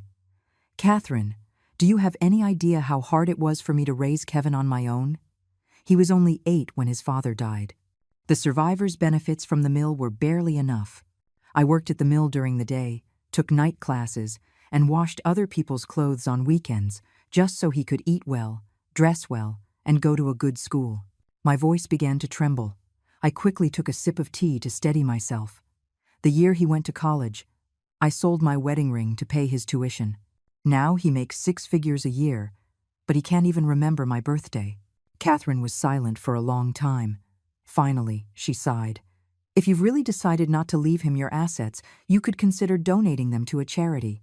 Or you could set up a family trust with specific conditions he has to meet to receive the funds. Is there any way to make sure he gets absolutely nothing?" "There is," she said, looking at me meaningfully, "but it requires some special arrangements. Are you sure you want to go down that road?" I didn't answer immediately. Instead, I took the house deed out of my bag and pushed it across the table to her. "How much is this house worth right now?" She gave it a rough estimate. An 800-square-foot house in a great school district in this older part of town, at least $300,000. "And your savings?" "Around $120,000. Catherine let out a low whistle. "Well, look at you, a secret millionaire." She paused. "Are you really willing to not leave a single penny of that to your son?" "Willing?" I laughed, a sound sharper than I intended. "I was willing to give him my life, but he's not willing to give me a shred of his attention." Our conversation lasted until early evening. Catherine gave me several options and advised me to go home and think them over carefully. As I was leaving, she suddenly asked, "Eleanor, you're not planning on doing anything foolish, are you?" I patted her hand. "Don't worry, I haven't seen how this ends yet." It was already dark when I got home. I didn't turn on the lights, using the glow from the streetlights outside to start tidying up the house. Starting in the bedroom, I pulled out every drawer, carefully examining the contents. Most of it was just odds and ends. Faded old photographs, expired medication, half-used notebooks. In the bottom drawer of the wardrobe, I found an old tin box with a Hershey's logo on it. I stared at it for a moment. This was Kevin's treasure box from when he was a boy. He always used to hide his favorite little trinkets inside. I sat on the floor and opened the box with trembling hands. Inside were a few glass marbles, a rusty spinning top, some old postage stamps, and at the very bottom, a piece of paper folded into a small square. I carefully unfolded it. The paper had yellowed, and the pencil writing was faint, but I could still make it out. I promised to be a good son when I grow up and take care of Mom. I will buy her a big house and take her on trips so she never has to suffer again. If I am not a good son, let me turn into a little dog. Kevin, May 10th, 1990. It was from a Mother's Day assignment his third-grade teacher had given. I remember that day. He came running home, all excited, and mysteriously stuffed the paper into my hand, insisting that I read it out loud in front of him. After I finished reading, he threw his arms around me and said, "Mom, I promise I'll do it." Tears welled up unexpectedly, falling onto the paper and blurring the childish handwriting. I frantically tried to wipe them away with my sleeve, but it only smeared the words more. Just like our relationship, the more I tried to fix it, the more broken it became. I carefully folded the paper, put it back in the box, and continued cleaning. The books in the study, the dishes in the kitchen, the toiletries in the bathroom. I made a list, noting where each item would go, some to be donated, some to be kept, some to be taken with me. At 1 in the morning, I collapsed onto the bed, exhausted but unable to sleep. The sound of a car passing by occasionally broke the silence, like time itself driving away. I remembered when Kevin had a high fever in middle school, and I carried him on my back for 2 miles to the hospital. I remembered waking up at 4 every morning to make him soup before his college entrance exams. I remembered his wedding day, sitting in the very last row, watching him kiss his bride under the spotlight. No one introduced the quietly weeping old woman as the groom's mother. My phone vibrated suddenly. It was a text from the local community center, reminding me that a staff member would be visiting tomorrow morning for a senior wellness check. I replied, "Received," then turned off the phone and lay in the darkness with my eyes open until dawn. When the community center worker arrived, I was on the balcony watering my pothos plants. The doorbell rang 3 times before I heard it, and I nearly tripped over my slippers rushing to open the door. "Hi, Mrs. Eleanor? I'm Chloe from the Community Service Center." A young woman in her 20s stood at the door, her hair in a ponytail, carrying a backpack. Her smile was as bright as the Sunday. "Sorry to bother you. I'm just here for a routine visit." I let her in and poured her a cup of tea. Chloe took a tablet and some forms out of her bag and began asking about my living situation while taking notes. The questions were standard: health condition, daily activities, any difficulties. "Mrs. Eleanor, does your son visit you often?" she asked suddenly. My fingers paused on my teacup. "He's busy with work. He doesn't come back often. But with technology being so convenient now, you must talk on the phone every day, at least," Chloe said, her eyes bright with the righteousness of youth. "We talk once a week," I lied. She seemed to sense something but didn't press the issue, instead asking about my health. I told her that apart from some joint pain, I was in good health. "That's great," she said with a smile. "Our community's senior center has just opened new classes. We have calligraphy, painting, and even a choir. Are you interested?" I was about to refuse, but then something occurred to me. "Do you have any legal lectures?" "We do. Once a month. The next one is," she checked her notes, "next Wednesday at 2 in the afternoon. It's about protecting the rights of senior citizens." "I'll think about it," I said. Before leaving, Chloe gave me a business card. "My number is on here. It's on 24 hours a day. Call me anytime if you need anything." After closing the door, I leaned against it and let out a long sigh. That girl was too sharp. I almost let my guard down. I went back to the study to continue my massive decluttering project. At 3 in the afternoon, I called a real estate agent's office. The agent who answered was a young man with a booming voice. When he heard I wanted to get my house appraised, he was incredibly enthusiastic and scheduled a visit for the next morning. After hanging up, I stood in the middle of the living room, looking around. This house was part of the subsidized housing from the old mill. After Walter passed, the company took care of us and gave us this unit, the one in the best location. 2 bedrooms, 1 living room, with windows facing north and south. It was old, but it got great light. Kevin grew up here, from elementary school through high school. The walls used to be covered with his awards. After he went to college, I couldn't bring myself to tear them down, not until the wallpaper turned yellow and started to peel. The next day, the agent, Mike, arrived right on time. He was dressed in a crisp suit, holding a laser measure and various other tools, sniffing around the house like an energetic hound. "Ma'am, you've kept this place in great shape," he said admiringly. "It's an older building, but you can't beat the location. The top elementary school is right across the street. Parents are fighting to get into this school district." I followed him from room to room, listening to his non-stop analysis of the market. Finally, he gave me a number. Around $350,000. "If you're looking for a quick sale, $320,000 should move it fast," he added. I told him I needed to think about it. He left his card and went on his way. As soon as the door closed, I called Catherine and asked her to come over that evening to talk things over. At 7 that night, Catherine arrived with a bag of fruit. We had a simple dinner, then sat in the living room to discuss business. "You've really decided to sell the house?" she asked seriously. I nodded. "The sooner, the better. Then where will you live?" "I've looked into it. There's a nice assisted living facility out in the suburbs. It's $5,000 a month, and the environment is very nice," I said calmly. "Besides, this house is too big for me anyway." Catherine sighed. "Eleanor, tell me honestly, what are you planning?" I stood up, went to the study, and brought back the old tin box. I handed her the yellowed promise note. After reading it, she looked at me with a complicated expression. "I want to test him," I said. "If I were really in trouble, what would he do?" "How do you plan to test him?" "Tomorrow, I'm going to pretend I've fallen and hurt myself, and then I'll call him." My voice was unnaturally calm. "We'll see how he reacts."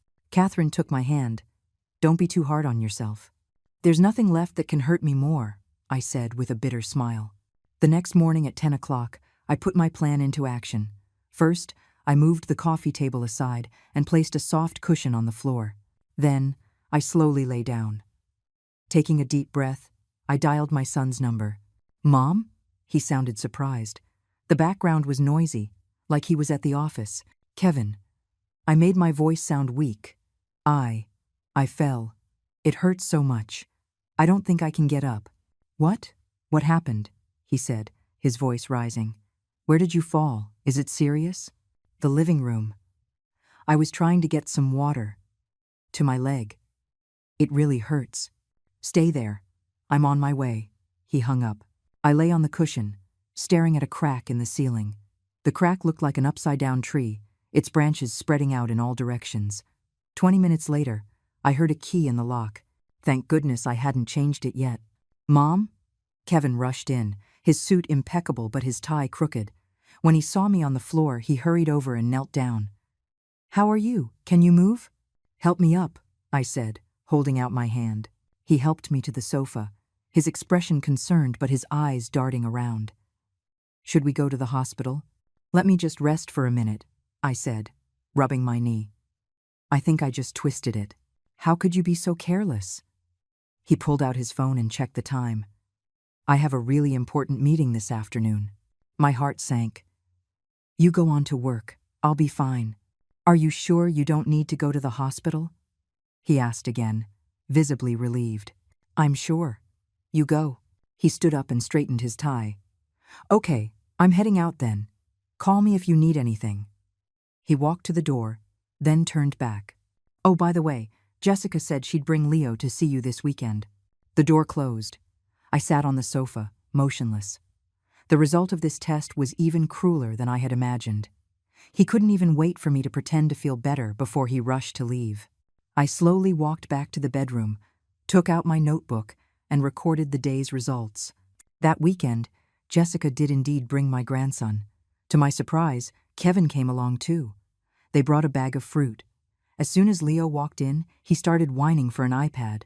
Grandma's house doesn't have an iPad, I said. This place sucks. It doesn't even have an iPad, the 10-year-old boy pouted, his face full of disdain. Jessica laughed awkwardly. Mom, he's just a kid, don't mind him.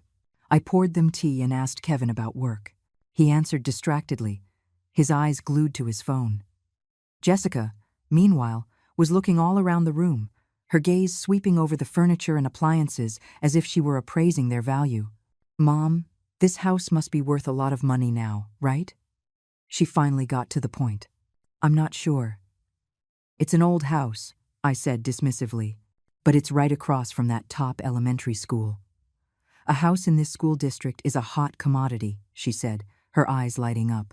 Kevin and I are thinking about getting a bigger place. If we sold your house, with our savings, we could afford a house in the suburbs. Her voice was filled with excitement. And then we could have you come live with us. I glanced at Kevin. He was still staring at his phone, tacitly approving his wife's proposal. The assisted living facility is very nice. There are people to take care of you, and other people my age, I said. Oh, but that would sound so bad. Like we're not good children, Jessica said with a fake smile. Besides, it's not safe for you to live alone at your age. You fell today. What if tomorrow? Is that why you came today? To talk about this? I cut her off. The room fell silent. Leo was jumping on the sofa, throwing the cushions everywhere. Jessica feebly scolded him, then turned back to me. Mom, just think about it. We'll find the best facility for you, and the money from selling the house. I'll think about it, I said, standing up. The conversation was over. As they were leaving, Leo didn't even say goodbye. He just ran for the elevator. Kevin lingered at the door for a moment. Mom, don't overthink it. We're just trying to do what's best for you. I know, I said calmly. Drive safe. The moment the door closed, I called Catherine. Find me a buyer. The faster, the better. The next day, I went to the public library and looked up information on various charities. On my way home, I passed a construction site. On the fence was a poster for a school fundraising initiative, the Green Mountain Elementary School project. There was a contact number on it. I wrote it down. That evening, I dialed the number. A man with a gentle, middle-aged voice answered. He introduced himself as Mr. Evans, the principal of the Green Mountain project. I told him I wanted to donate money for the school's construction. He was so excited he could barely speak, insisting on visiting me in person to thank me. 3 days later, Principal Evans came to my house. He was a tall, thin man in his 50s, with tanned skin and rough hands, clearly someone who spent a lot of time in rural areas. I made him tea. He sat awkwardly on the edge of the sofa, holding the teacup without taking a sip. Ma'am, you might not understand our school's situation, he said earnestly. We're in one of the most remote mountain areas. Half of our 200 students are children left behind by parents who work in the cities. The school building is 30 years old. The roof leaks when it rains, and it's drafty in the winter. How much do you need to build a new school? I asked directly. He was taken aback. A preliminary estimate is around $200,000. But you don't have to. I'll donate $300,000, I said. $200,000 for the new building, and the remaining $100,000 to set up a scholarship fund. Principal Evans's hand trembled, and tea sloshed onto his pants, but he didn't seem to notice. Ma'am, this is too generous. Wouldn't you like to visit the school first? I will, I said, but not right now. After he left, I stood on the balcony watching the sunset. The sky was painted orange-red, the clouds like burning flames. I remembered when Kevin was little, we used to watch the sunset together like this. He would point at the sky and say, Mom, when I grow up, I'll take you to see the sunset all over the world. Now he was grown up, and I was still right here. On Monday morning, I called my son.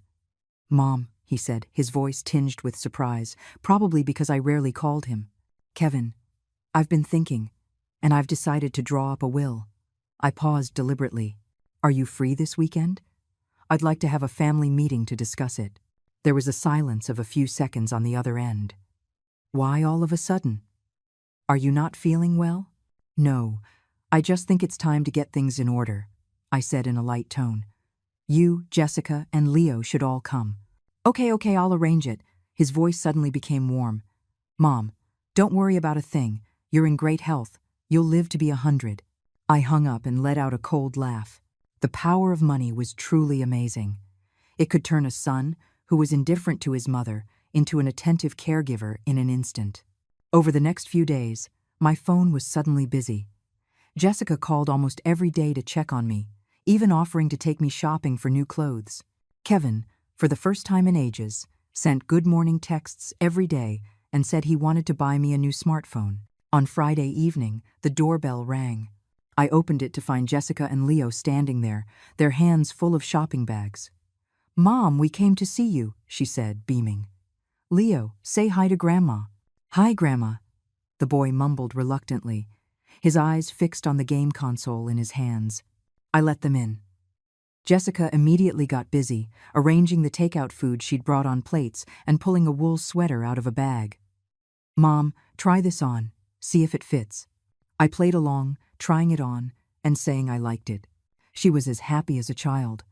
Then she took out various health supplements, chattering on about their benefits. Leo wandered around the house and finally stopped at the study. "Grandma, can I play games on this computer?" "No, it's very old," I said. "Ugh, what a piece of junk," he muttered, pursing his lips. "Dad said he's going to buy you a new one. You should throw this old thing out." Jessica awkwardly scolded her son. "How can you talk to your grandma like that?" Then she turned to me. "Mom, kids don't know what they're saying." "It's all right," I smiled. "Leo, come here. Grandma has something to show you." I led my grandson to the study and took the tin box out of the drawer. Leo leaned in curiously. "What's this?" "Your dad's treasures from when he was a little boy." I opened the box and took out the yellowed paper. "Look, this is something your dad wrote when he was 10. The boy frowned as he read it, a look of disdain on his face. "That's so lame. Turn into a little dog? That's hilarious." "Leo," Jessica snapped. She snatched the paper, glanced at it quickly, and her face changed. "Mom, he's just a kid. He doesn't understand." "I understand," Leo suddenly said loudly. "Mom said that when Grandma dies, the house will be ours, and then I can buy whatever I want." The room fell deathly silent. Jessica's face turned red, then white.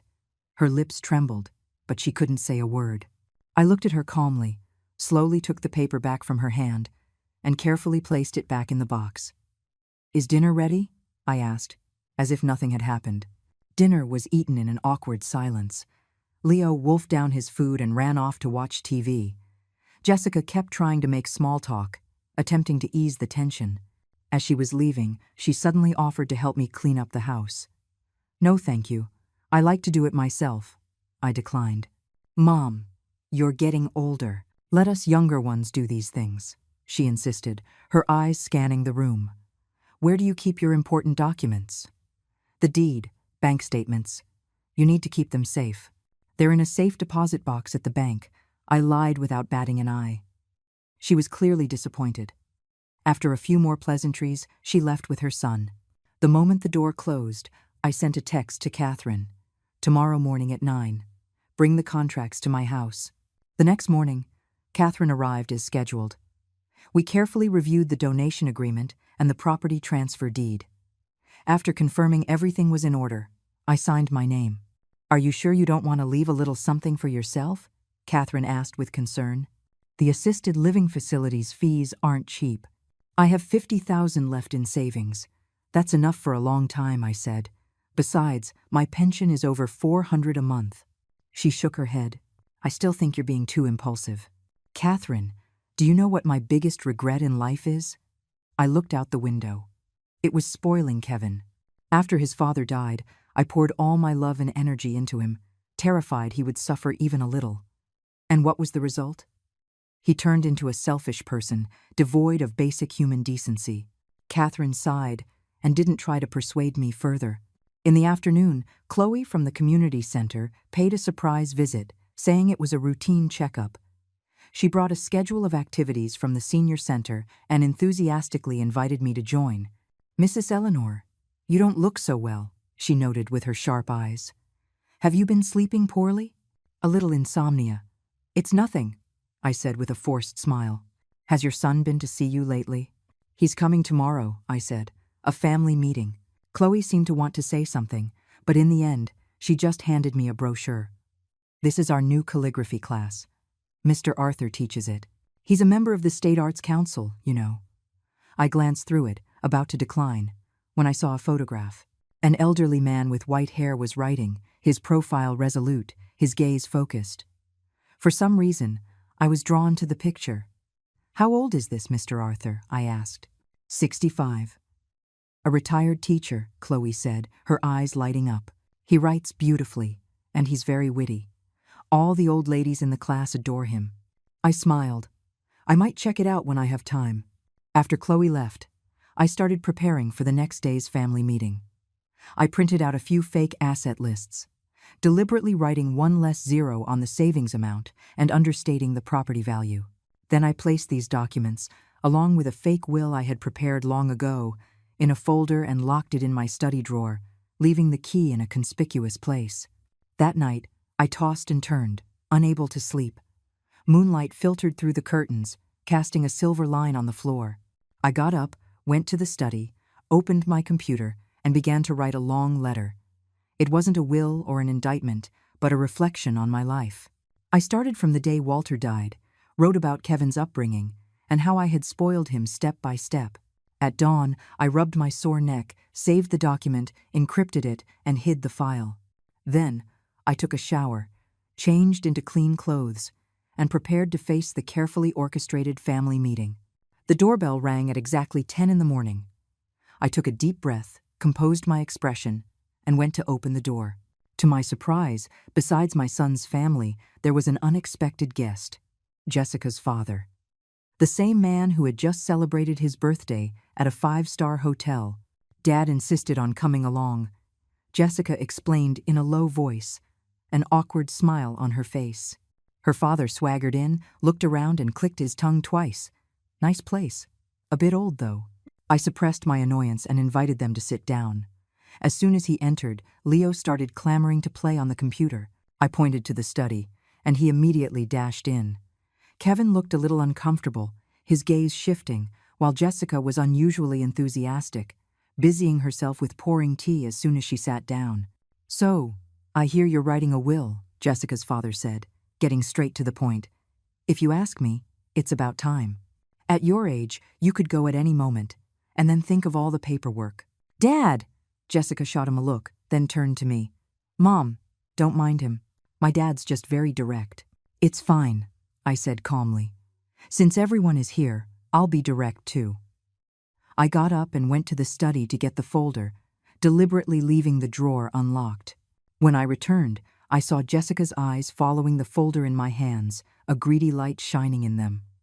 "This is a list of my assets and a draft of my will," I said, placing the folder on the coffee table. "You can take a look." 3 pairs of hands reached for the documents at the same time, like hungry beasts pouncing on their prey. They flipped through the pages eagerly. I watched them with a cold detachment, noticing Kevin's frown when he saw the savings amount, Jessica's disappointed expression at the property valuation, and her father's dismissive pout. "Mom, you only have $12,000 in savings?" Kevin couldn't help but ask. "Yes, medical bills have been expensive these years," I said without changing my expression. "And the house is only valued at $200,000? Jessica's voice rose. "A similar unit across the street just sold for $300,000. That one was renovated." "This old house isn't worth as much," I said flatly. Jessica's father suddenly interjected. "There's a problem with this will. Why are you donating all the savings to some children's foundation? Leaving the house to Kevin is right, but you should add Jessica's and Leo's names." "This is my will. I have the right to decide," I said calmly but firmly. The room fell silent.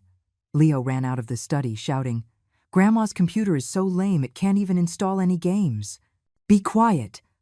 Jessica snapped at her son, a rare occurrence.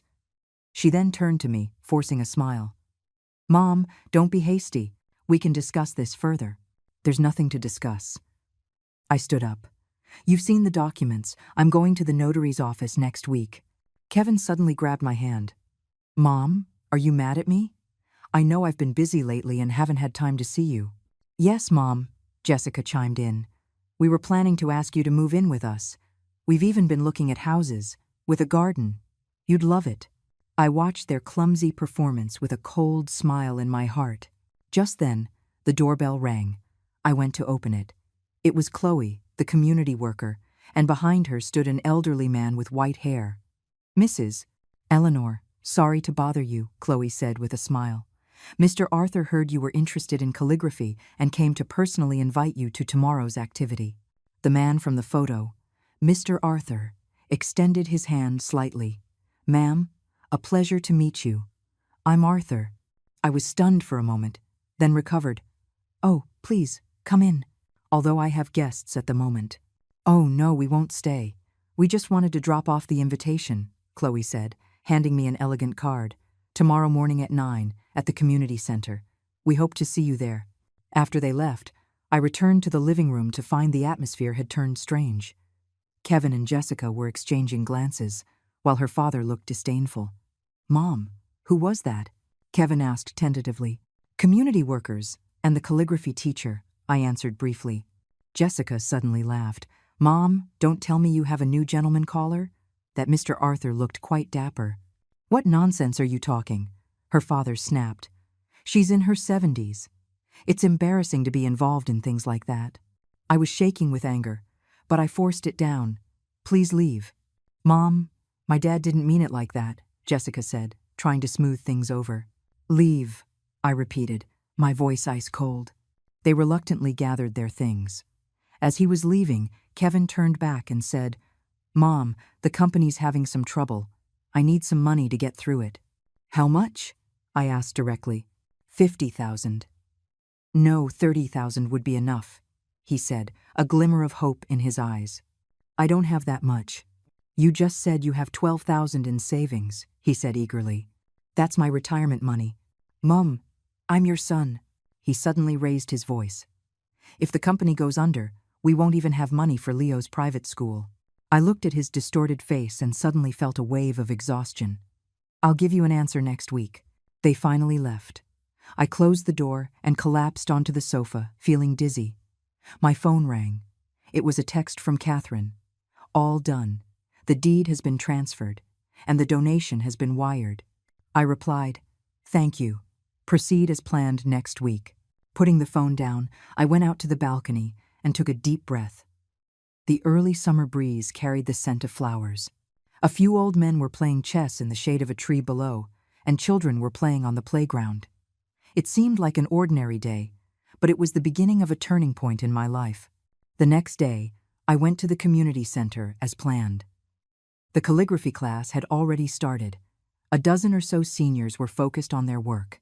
When Mr. Arthur saw me, he smiled and came over. Ma'am, welcome. I've prepared a brush and ink for you. I sat down, feeling a bit awkward, and picked up the brush. I hadn't written in years, and my hand was a little shaky. Mr. Arthur stood behind me and gently corrected my posture. Relax your wrist. Calm your heart. Strangely, under his guidance, I did slowly calm down. The scent of ink filled the air as the brush left black marks on the rice paper. I wrote a simple 5-character poem. Mr. Arthur looked at it and praised it repeatedly. Ma'am, you have a gift, he said to the other students. Look at the strength in these strokes, the solid structure. After the class, Mr. Arthur offered to walk me home. On the way, we chatted. It turned out he was also widowed and had a daughter living abroad who rarely came back. Children have their own lives, he said lightly, a flicker of sadness in his eyes. We old folks have to learn to find our own joy. His words resonated with me. When we reached my building, he suddenly said, Ma'am, forgive me for asking, but is something on your mind? I was taken aback. Why do you ask? There's a sense of finality in your writing, he said thoughtfully. Especially in the final 2 words, farewell. The force of it went right through the paper. I managed a weak smile. You're overthinking it, Mr. Arthur. He nodded and didn't press further, but he left me his phone number. Call me anytime if you need anything. Over the next few days, I was busy with paperwork.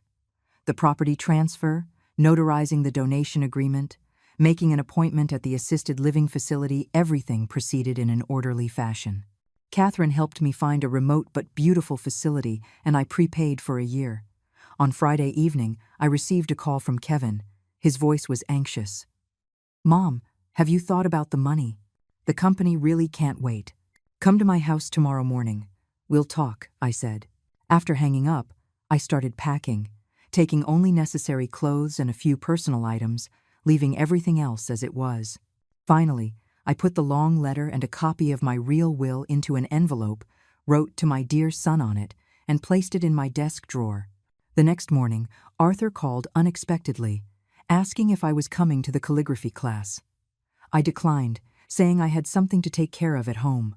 He seemed to hear something in my voice and paused before saying, "Ma'am, whatever you decide to do, please remember that there are people who care about you." His words made my eyes sting. I hastily thanked him and hung up. At 10 o'clock, Kevin arrived alone.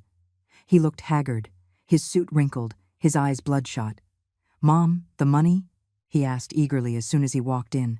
I gestured for him to sit down, then took out an envelope.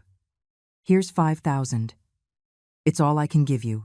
He took the envelope, felt its thinness, and his face immediately changed. "This is it? It's all I have. What about the house?" He suddenly raised his voice. "Mortgage the house. The bank will lend at least 200,000. "The house is not to be touched," I said calmly. "Why not?" He shot to his feet, his face contorted. "I'm your son. Everything you have is mine. What right do you have to refuse me?" Watching his hysterical outburst, I suddenly felt a sense of release. This was the son I had raised with all my heart and soul, a complete and utter egoist. "Kevin," I said softly, "do you remember a promise note you wrote when you were 10? He was stunned. "What promise note?" "You said that if you weren't a good son when you grew up, you would turn into a little dog," I said with a bitter smile. "It seems you'd rather be a dog." "What the hell did you just say?" he roared, grabbing a vase from the coffee table and smashing it on the floor. "You old hag. If my company goes under, I'll make sure you don't have a good life either." I watched his tantrum calmly. When he finally stopped, panting, I said slowly, "You can go now." "You just wait," he said viciously. "I'll get a lawyer and sue you. Your money, that house, it's all mine. The law says so." He slammed the door on his way out, the force of it shaking the picture frames on the wall. I sat amidst the wreckage and suddenly started to laugh. What he didn't know was that the house was no longer mine, and my savings were nearly gone. He would get nothing. In the afternoon, I called a taxi and quietly left with 2 suitcases. The assisted living facility was at the foot of a mountain on the outskirts of the city, a quiet and peaceful place far from the noise. My room was on the 2nd floor, with a window overlooking a small grove of trees. After settling in, I sent a text to Catherine. "Checked in. Proceed as planned." That night, lying in bed, I listened to the unfamiliar sound of the wind blowing through the unfamiliar trees. I suddenly remembered what Arthur had said. "Whatever you decide to do, please remember that there are people who care about you." In the darkness, I took out my phone, hesitated for a moment, and then dialed his number. The mornings at the assisted living facility came exceptionally early. At 5 o'clock, the birds in the woods outside my window would begin to sing, their crisp calls piercing through the thin curtains and waking me from a light sleep. I slowly sat up, rubbing my sore lower back. The bed here was firmer than the one at home, and after 3 days, I still wasn't used to it. After washing up, I made a cup of tea and sat on the small balcony to watch the sunrise. The mountain mist slowly rose, shrouding the distant treetops in a thin veil. Such a view should have been calming, but a dull ache in my chest had persisted for a week. I took out my phone and looked at the text Chloe had sent yesterday. "Mrs. Eleanor, your test results are in. A few indicators are abnormal. The doctor recommends a follow-up as soon as possible." Below it was the number for Dr. Evans at the community clinic. I hesitated for a moment, then dialed the number. Dr. Evans was very warm and said he had an opening at 10 this morning and could go over the report with me in detail. After hanging up, I checked the time. 3 hours to go. I took out the notebook I had brought with me and continued writing the long letter to my son. "Kevin, when you were 10, you had the chicken pox and a fever of 104 degrees. The doctor said if I had brought you in any later, It could have caused encephalitis. It was pouring rain that day, and no taxi would go to the suburbs. I carried you on my back for 2 miles. As I wrote this, my hand began to tremble. Not because the memory was painful, but because my right hand suddenly wouldn't cooperate. I tried to make a fist, but my fingers wouldn't close completely. This had been happening more frequently lately. At first, it was just occasional numbness, but now, sometimes my whole hand felt like it didn't belong to me. At 9:30, I called a taxi to the community clinic. Dr. Evans was a man in his early 40s, with gold-rimmed glasses and a gentle way of speaking, but his eyes were sharp. He carefully reviewed my test report, his brow furrowing deeper and deeper. "Mrs. Eleanor," he said, pushing his glasses up, "your white blood cell count is abnormally high, and your liver function indicators are not optimistic. I recommend you go to a major hospital for a more detailed examination." "What could it be specifically?" I asked directly. He hesitated. "It's hard to say. We need more tests to be sure. I've already contacted Professor Davis at City General Hospital for you. You can go directly to the internal medicine department to see him tomorrow at 9 in the morning." Leaving the clinic, I didn't go straight back to the facility. Instead, I went to a nearby park. It was late spring, and the flowers were in full bloom. A few elderly people were playing with their grandchildren, their laughter filling the air. I sat on a bench, watching them, and was suddenly reminded of when I used to bring Kevin here as a child. He was so small then, always calling Mommy, Mommy, now. My phone rang, interrupting my thoughts. It was an unknown number. "Hello, is this Mrs. Eleanor?" It was Arthur, the calligraphy teacher, his voice warm. "Chloe told me you went to the clinic today. Is everything all right?" I was a bit surprised that he would call.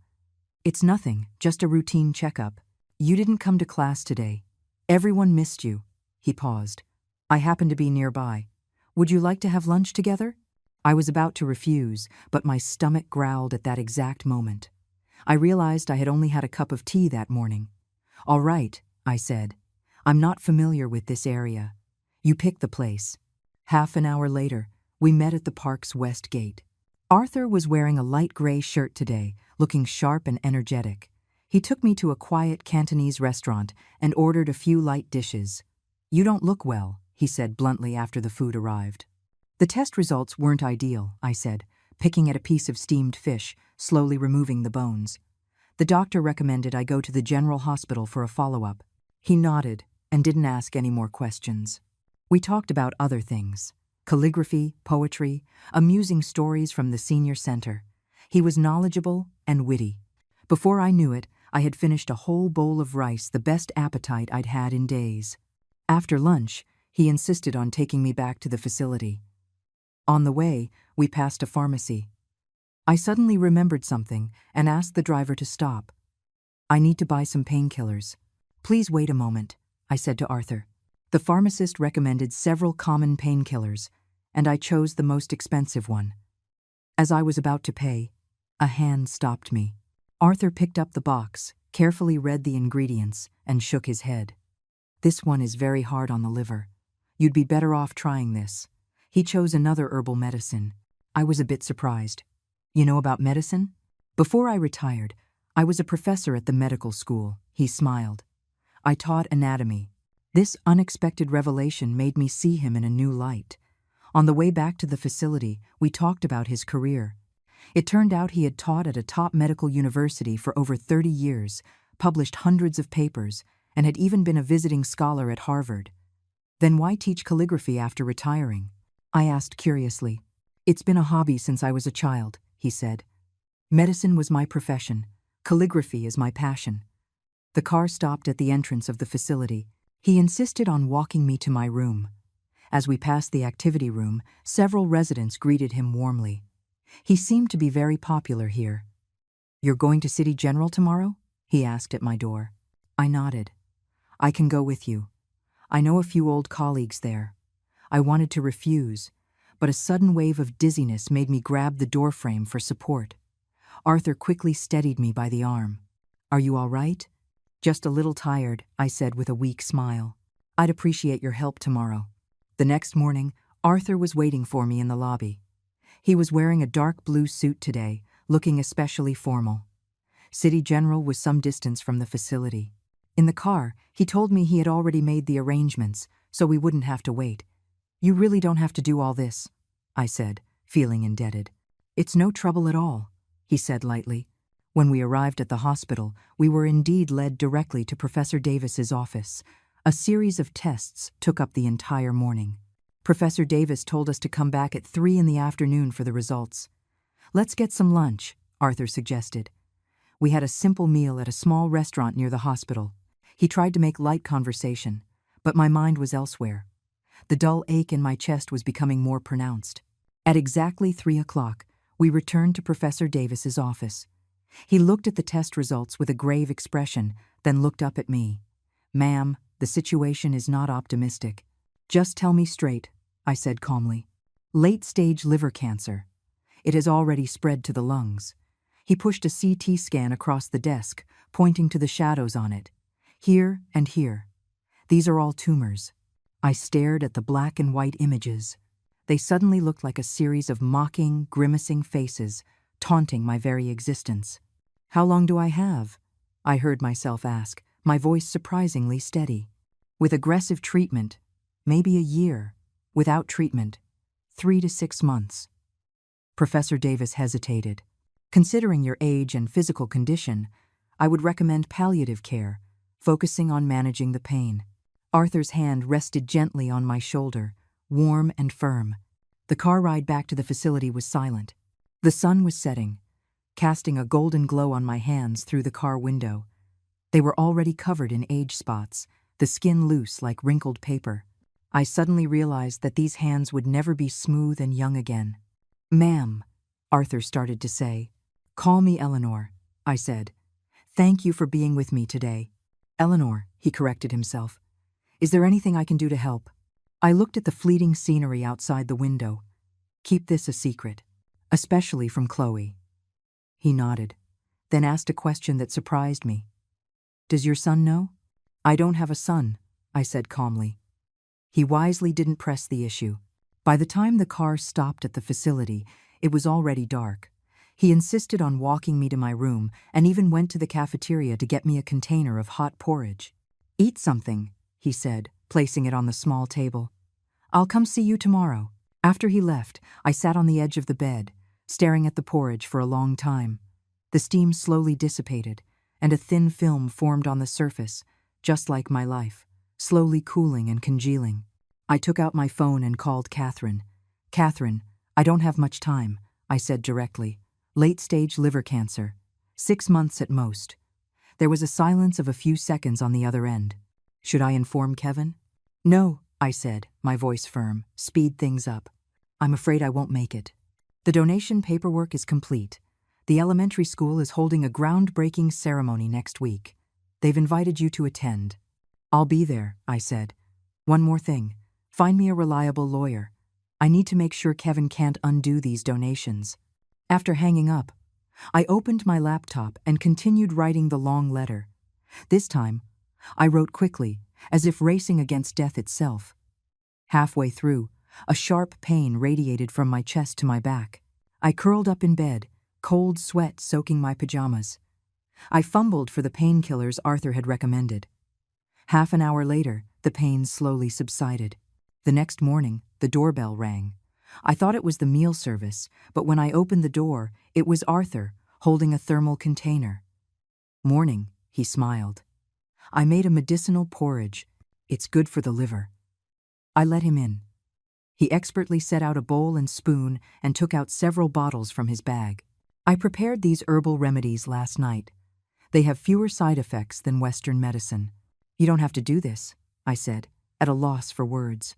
"Call me Arthur," he said, handing me a bowl of porridge. "Eat it while it's hot." The porridge was fragrant, with some herbs I didn't recognize, but it wasn't bitter. He sat on the small sofa, watching me eat every bite. "How are you feeling today?" he asked. "Much better," I told a small lie. He nodded, then took a stack of papers from his briefcase. "I looked up some literature.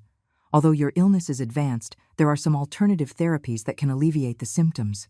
I looked through the papers, which were covered in dense medical terminology interspersed with his handwritten notes. This man I had only known for a few days was going to such lengths for me. "Why are you helping me?" I couldn't help but ask. He thought for a moment. "My wife passed away 10 years ago.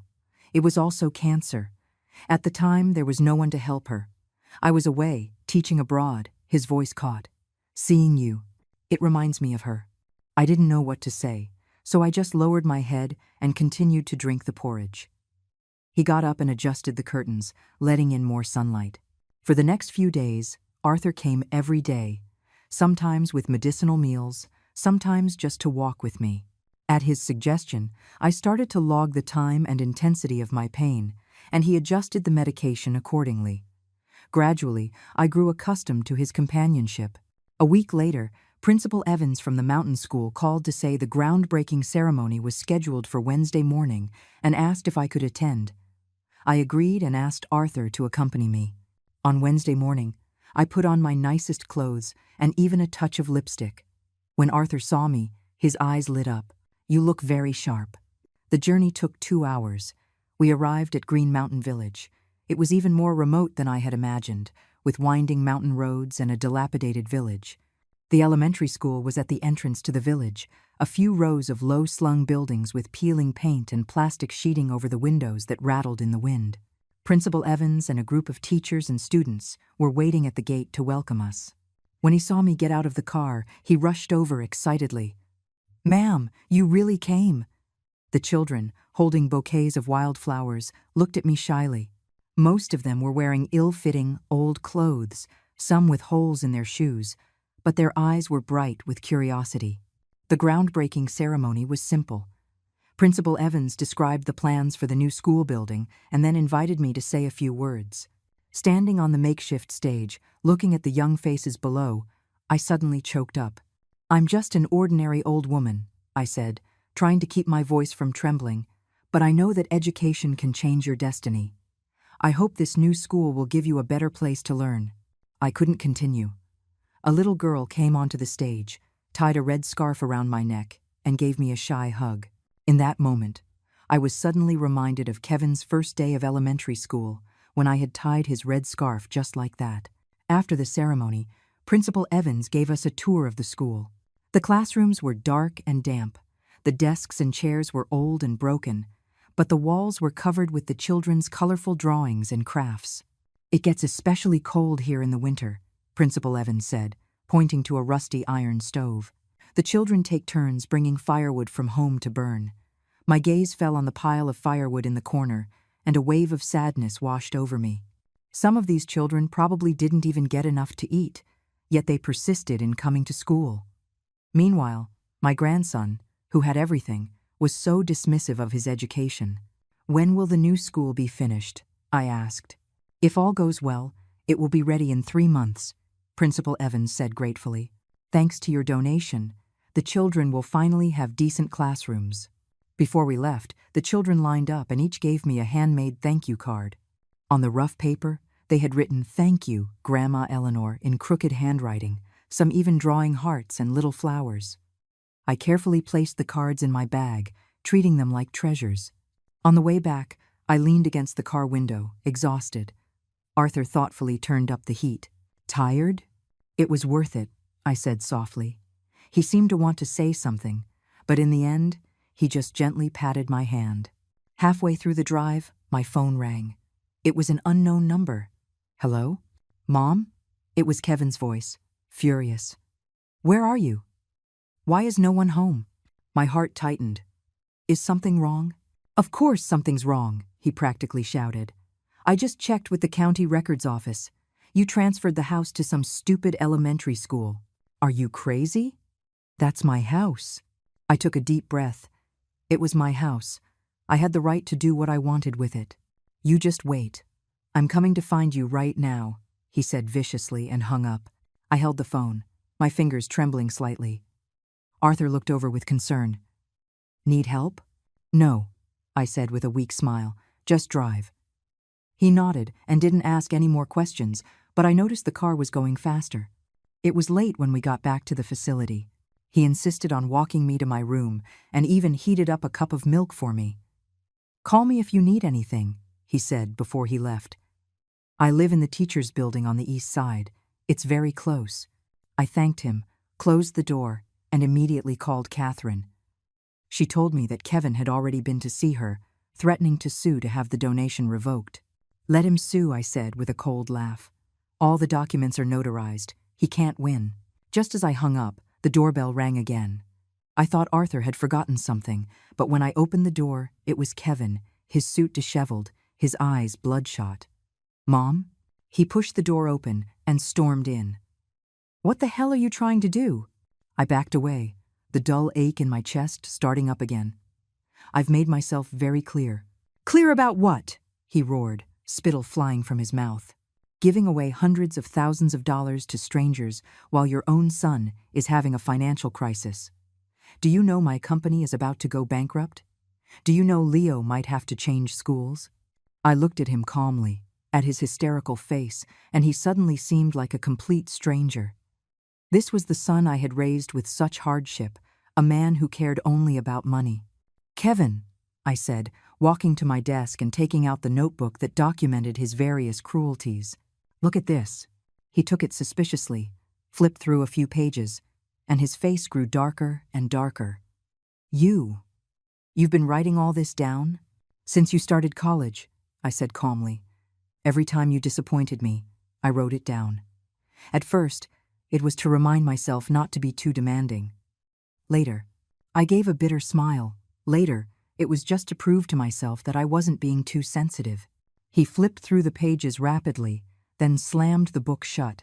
So this is revenge? Just because I forgot your birthday a few times?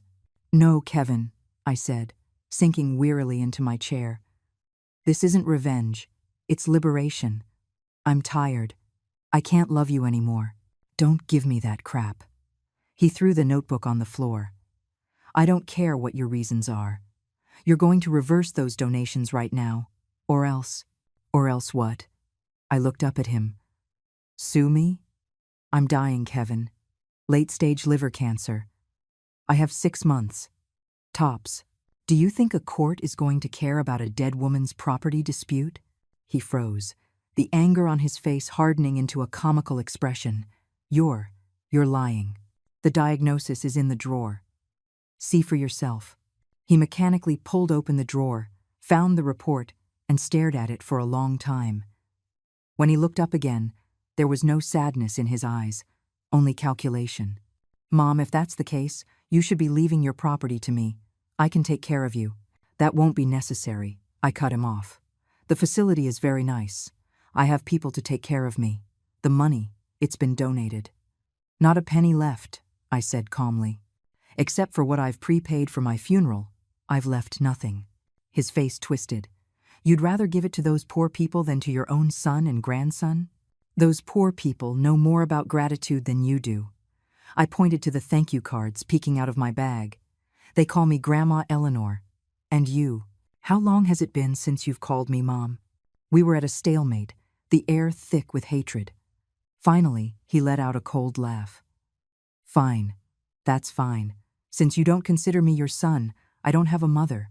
When you die, don't expect me to come and collect your body. He slammed the door, the force of it shaking the picture frame on the wall. I slowly sank to the floor, the pain in my chest so intense I could barely breathe. I fumbled for a painkiller and curled up on the bed, waiting for it to take effect. I don't know how much time passed before the doorbell rang again. I thought it was Kevin. Come back. I managed to drag myself up and open the door, only to see Arthur standing there, holding a food container. I figured you didn't have dinner. His words trailed off. Eleanor, what happened? Only then did I realize my pajamas were soaked with cold sweat, and my face must have looked terrible. He helped me to a chair without a word and took a stethoscope out of his medical bag. Don't bother, I said weakly. It's an old problem. He insisted on listening to my heart and lungs, took my blood pressure, and then poured me a glass of warm water. Take your medicine. I obediently swallowed the pills he handed me. Soon, the pain began to ease. He heated up the porridge and fed it to me, spoonful by spoonful, like a father caring for a child. Your son was here? He asked softly. I nodded, not wanting to talk about it. He didn't press, just quietly cleared the dishes and sat by my bed with me. "Arthur," I said suddenly, "could you do me a favor?" "Anything. Find me a publisher. I want to publish a book." He was a little surprised. "What kind of book?" "My memoir." I pointed to my laptop. "I'm halfway through. I need to finish the rest quickly." He nodded gravely. "I have a former student who works in publishing. I'll contact him tomorrow." He stayed very late that night. Before he left, he hesitated, then leaned down and gave me a gentle hug. "Get some rest. I'll see you tomorrow." The hug was warm and restrained, but it made my eyes well up. How long had it been since someone had held me like that? After Walter died, I had never felt such warmth again. The morning sunlight streamed through the crack in the curtains, casting a golden line on the floor. I stared at the line of light for a long time, remembering my mother used to say that sunlight has a shape, we just usually can't see it. The doorbell rang. I slowly got up to open it. It was Arthur, holding a thermal container, a gentle smile on his face. "Morning," he said. "I made some yam porridge. It's good for the stomach." I let him in. He expertly set out a bowl and spoon and took a small bottle out of his bag. "This is reishi mushroom spore powder. It has some anti-cancer properties." And I drank the porridge in small sips while he opened my laptop to check the draft I had written last night. "This is very good," he said earnestly. "Simple, but powerful. I contacted my student. He's very interested and wants to schedule a meeting next week to discuss it." I nodded and continued with my porridge. My appetite had been getting worse these days, but the medicinal meals Arthur brought always helped me eat a little more. "How are you feeling today?" he asked. "All right," I said, putting down the bowl. "My right hand is just a little numb." He immediately took out his blood pressure cuff, measured my pressure, and checked my pupils. "It's probably a side effect of the medication. I'll adjust the formula."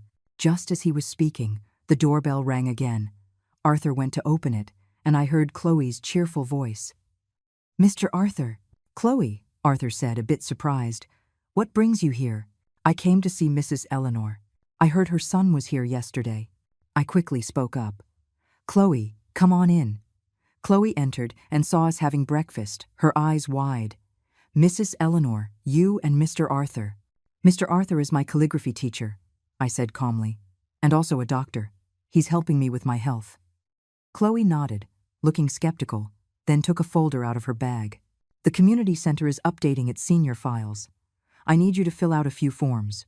She sat down and began to explain the forms, and I filled them out mechanically. When I got to the emergency contact section, I hesitated. "Should I put your son's name here?" Chloe asked. "No," I said calmly. "Put Mr. Arthur's name."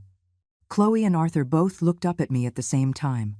I pretended not to notice their surprise and continued filling out the other information. After finishing the forms, Chloe hesitated. "Mrs. Eleanor, your son came to the community center yesterday looking for you. He seemed very angry." "He was looking in the wrong place," I said flatly. Chloe tactfully didn't press the issue, packed up the forms, and prepared to leave. Arthur walked her to the door, and they spoke in low voices for a few moments. "What did she ask you?" I asked when Arthur came back. "Just about your health," he said dismissively. "I told her you were doing fine." I smiled, not bothering to call his bluff. Chloe was a smart girl. She must have figured something out. Over the next few days, I devoted all my energy to writing my memoir. Arthur came to see me every day, bringing food and medicine, and sometimes helping me edit the manuscript. At his suggestion, I added some medical details to make the story more compelling. On Thursday afternoon, Catherine paid a surprise visit, her face grave. "Kevin filed a lawsuit," she said directly. "He's asking the court to declare you mentally incompetent and revoke the donations." I let out a cold laugh. "What evidence does he have?" "He found 2 doctors to issue a psychiatric evaluation report," Catherine said with concern. "They're from small clinics, but don't worry." Arthur suddenly interjected. "I'm a retired professor from the medical school, and I'm registered with the Judicial Appraisal Center. I can perform a mental evaluation for Eleanor." Catherine's eyes lit up. "That's wonderful. Professor Arthur's reputation will be more than enough to counteract the testimony of those 2 doctors." They discussed the legal details while I walked to the window and looked out at the woods. Sunlight filtered through the leaves, casting dappled shadows on the ground. When the wind blew, the patches of light shimmered like ripples on water. Life is so fragile, just like these fleeting shadows. "Eleanor?" Catherine called to me. "The hearing is next Monday. Can you be there?" "Yes," I said, turning around. "I want to see just how far my son is willing to go." After Catherine left, Arthur stayed to help me prepare for the lawsuit. We gathered all my medical records, financial documents, and the notebook detailing Kevin's cruelties. "Do we have to submit all of this to the court?" he asked hesitantly. "Everything," I said firmly. "Let everyone see how a mother was pushed to this point by her own son." Oh. That evening, Arthur contacted the editor from the publishing house.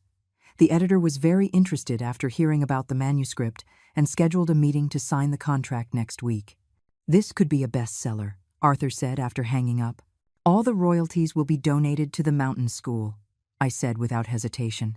He looked at me, his expression complex. "You're really not leaving anything for yourself?" "I need very little now," I said, pointing to my medicine box. "A few painkillers are enough." He was silent for a moment, then suddenly said, "Eleanor, I want to help you fulfill one last wish." "What wish?" "Anything you've wanted to do but haven't," he said earnestly. "Travel? See someone?" I thought for a moment. "I want to take a nice photograph." He was taken aback, then smiled. "That's easy. I know a good photographer. I'll arrange it for tomorrow." The next day, Arthur brought a young female photographer. She carefully applied light makeup for me, styled my hair, and brought several elegant silk dresses for me to choose from.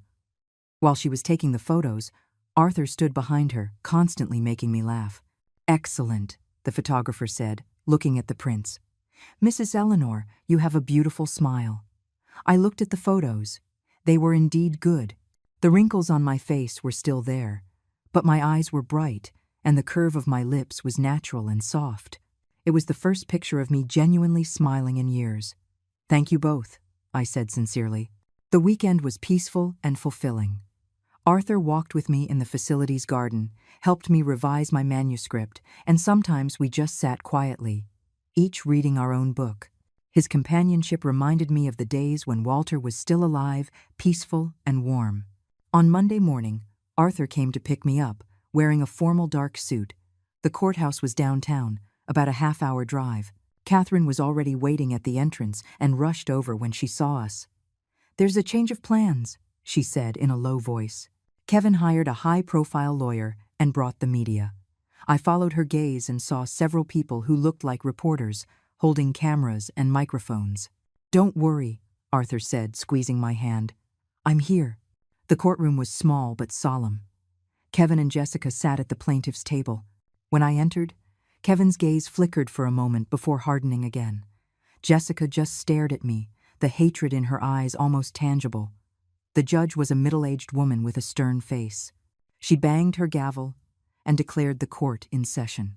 Kevin's lawyer spoke first, claiming I was old and confused and had been manipulated into making unreasonable financial decisions that harmed the rights of my legal heir. He presented 2 psychiatric evaluation reports, stating that I suffered from mild senile dementia. When it was our turn, Catherine first refuted the other side's claims, emphasizing that I was of sound mind and that my financial decisions were legal and valid. Then, she called Arthur to the stand as an expert witness. Arthur walked calmly to the witness stand, presented his credentials and the mental evaluation report he had prepared for me. "Mrs. Eleanor's mental state is completely normal," he said firmly. "Her cognitive functions are superior to those of her peers, and there are no signs of dementia." The opposing lawyer tried to question his conclusions, but Arthur refuted each point with a litany of professional terms. In the end, the judge had to cut off the other lawyer's badgering and accept Arthur's testimony. Next, Catherine requested to play a video. On the screen, the children of Green Mountain Elementary, holding flowers, said in unison, "Thank you, Grandma Eleanor." Then, Principal Evans spoke, describing how the new school building had improved the children's learning environment. After the video, Catherine stood up. "Your Honor, my client, Mrs. Eleanor, donated her life savings to a poor mountain school out of a sense of charity. The plaintiff, Mr. Kevin, who has a six-figure salary, is trying to take away his mother's retirement funds. It is clear who is right and who is wrong. A murmur went through the courtroom. Kevin shot to his feet. That's my money. He had no right to just give it away. The judge banged her gavel. The plaintiff will control himself. Just then, the back door of the courtroom was pushed open, and a small figure ran in. It was Leo. He was wearing his school uniform, panting, and ran straight to me. "Grandma!" Everyone was stunned. Leo took a piggy bank out of his backpack and stuffed it into my hands. This is for your treatment. I've been saving for a long time." I took the heavy piggy bank with trembling hands, tears streaming down my face uncontrollably. Leo turned to face the judge, his voice young but firm. "Your Honor, please don't let my dad take my grandma's money. Grandma's sick. She needs the money for treatment." The courtroom was silent. I saw Kevin's face turn deathly pale, while Jessica grabbed her son and hissed something at him. The judge thought for a moment, then banged her gavel. Given the sufficient evidence, this court rules that Mrs. Eleanor is of sound mind and her disposition of property is legal and valid. The plaintiff's request is denied. Court is adjourned. Kevin rushed toward me, trying to say something, but was blocked by the bailiffs. The reporters swarmed us, their cameras and microphones pointed at us. Arthur and Catherine shielded me and quickly led me out of the courtroom. Chloe managed to get Leo out in time as well. Back at the facility, I collapsed onto the bed, exhausted. Arthur poured me a cup of hot tea and sat by my side. "How did Leo get there?" I asked. "Chloe told him," Arthur said. "That kid is very smart. He overheard his parents talking about faking your mental evaluation and ran away from school." I caressed the piggy bank, a mix of emotions swirling inside me. A picture of Leo was taped to it, smiling sweetly. I opened it. It was full of coins, and there was a note inside. "For Grandma's treatment." "I misjudged that child," I said softly. "He's better than his parents." Arthur nodded. "The child is good at heart. He was just led astray by his parents." That evening, Chloe brought Leo to see me. The boy ran to me as soon as he entered and threw his arms around me. "Grandma, does it hurt?" "It doesn't hurt. Now that I see you, it doesn't hurt at all," I said, stroking his hair. "Thank you for today." Leo looked up, his eyes red. "Grandma, Dad, and Mom, they said they were going to send you to a mental hospital. I overheard them." My heart lurched. "Don't be afraid," Arthur reassured him. "With Grandpa Arthur and Aunt Chloe here, they can't do that." Chloe confirmed Leo's story. It turned out that Kevin and Jessica had indeed planned to forcibly commit me to a mental hospital after I lost the case, and then, as my legal guardians, revoke the donations. "That's just evil," Arthur said, clenching his fists. "What will happen to Leo now?"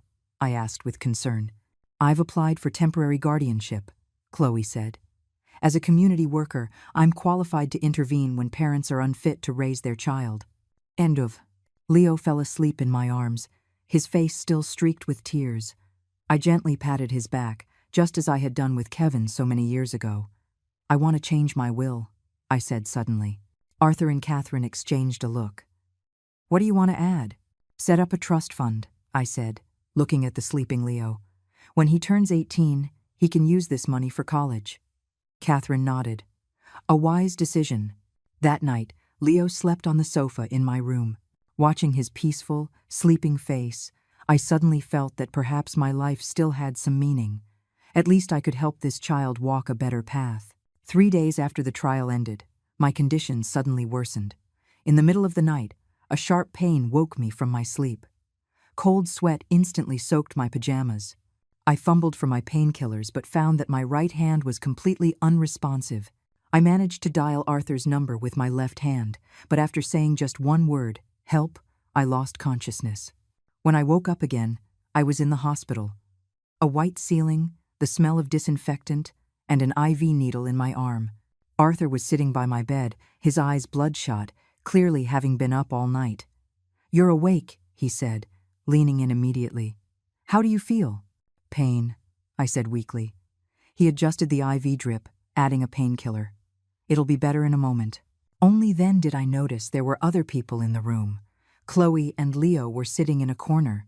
Leo's eyes were red, as if he had been crying. "Grandma?" he cried, running over as soon as he saw me awake. "Please don't die." I managed a weak smile. "Grandma's fine." Chloe came over and stroked Leo's head. "Mrs. Eleanor, the doctor says you need to be hospitalized for a few days for observation. Leo will stay with me. Don't worry." I nodded gratefully. Arthur told me I had been unconscious for over 10 hours. My liver function was severely compromised and I needed systematic treatment. "How much longer?" I asked softly. He was silent for a moment. "A few weeks, maybe a month." Surprisingly, I felt no fear, only a sense of relief. The suffering was finally coming to an end. All the grudges and resentments would dissipate with my passing. "I want to see Kevin," I said suddenly. Arthur frowned. "Are you sure?" "One last time." He sighed and went out to make a call. Chloe took Leo to the cafeteria, leaving me alone with the beeping machines. Half an hour later, Arthur returned, his expression grim. "He refuses to come. He said he doesn't have time to play along with his drama queen mother." I closed my eyes as a single tear rolled down my cheek. Was this how it was going to end? Dying alone in a hospital, with my only son unwilling to even see me one last time. "Eleanor," Arthur said, taking my hand. "I'm here." I opened my eyes and saw his resolute gaze. Suddenly, I didn't feel so alone.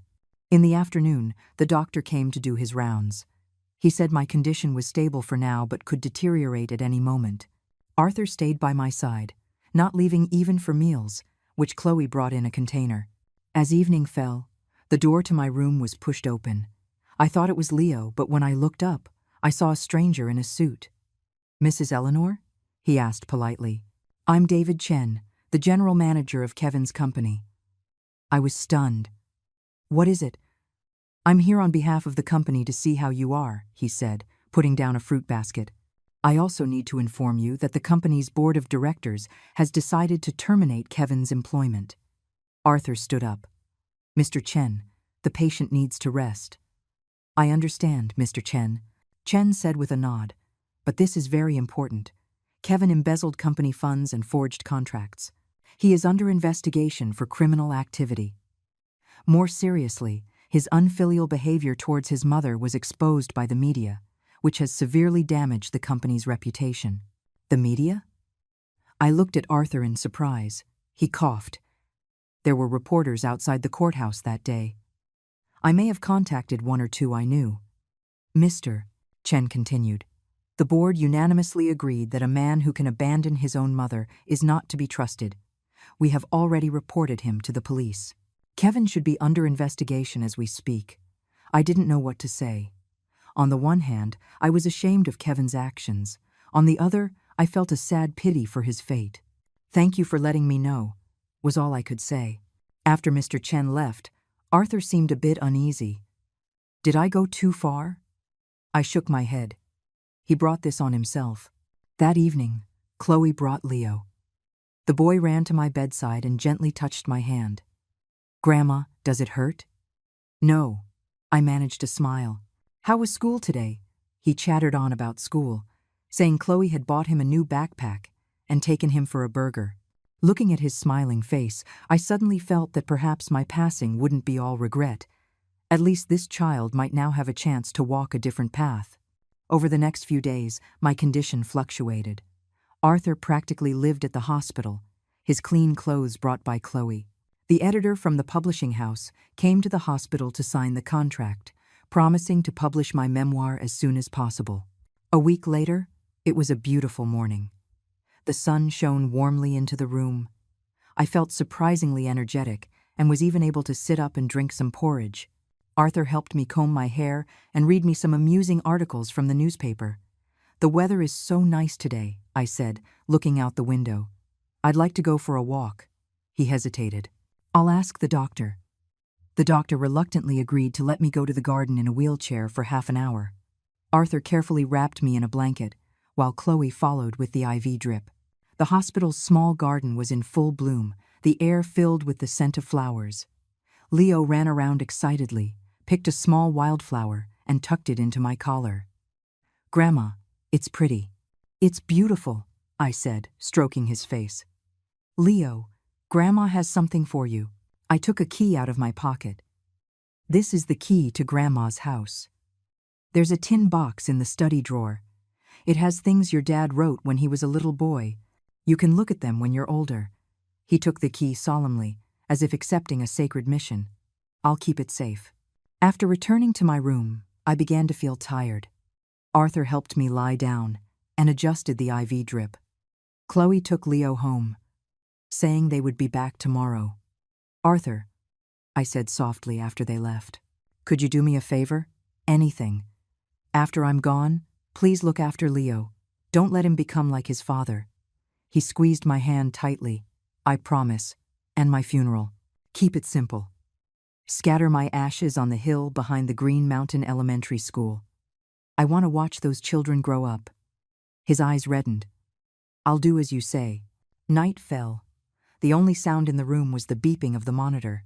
Arthur sat by my bed, holding my hand, and softly told me stories of his travels abroad when he was young. I gradually grew sleepy, my eyelids getting heavier and heavier. Go to sleep, he said gently. I'm here. I closed my eyes and drifted into darkness. In a daze, I dreamed I was young again. Kevin was just a toddler, laughing and running into my arms. The sun was so warm, the breeze so gentle. Everything was full of hope. Consciousness ebbed and flowed like the tide. Sometimes I could hear the sounds around me, feel the warmth of a hand holding mine. Other times, I was plunged into a boundless darkness where even time ceased to exist. When I became lucid again, the sunlight outside told me it was the next morning.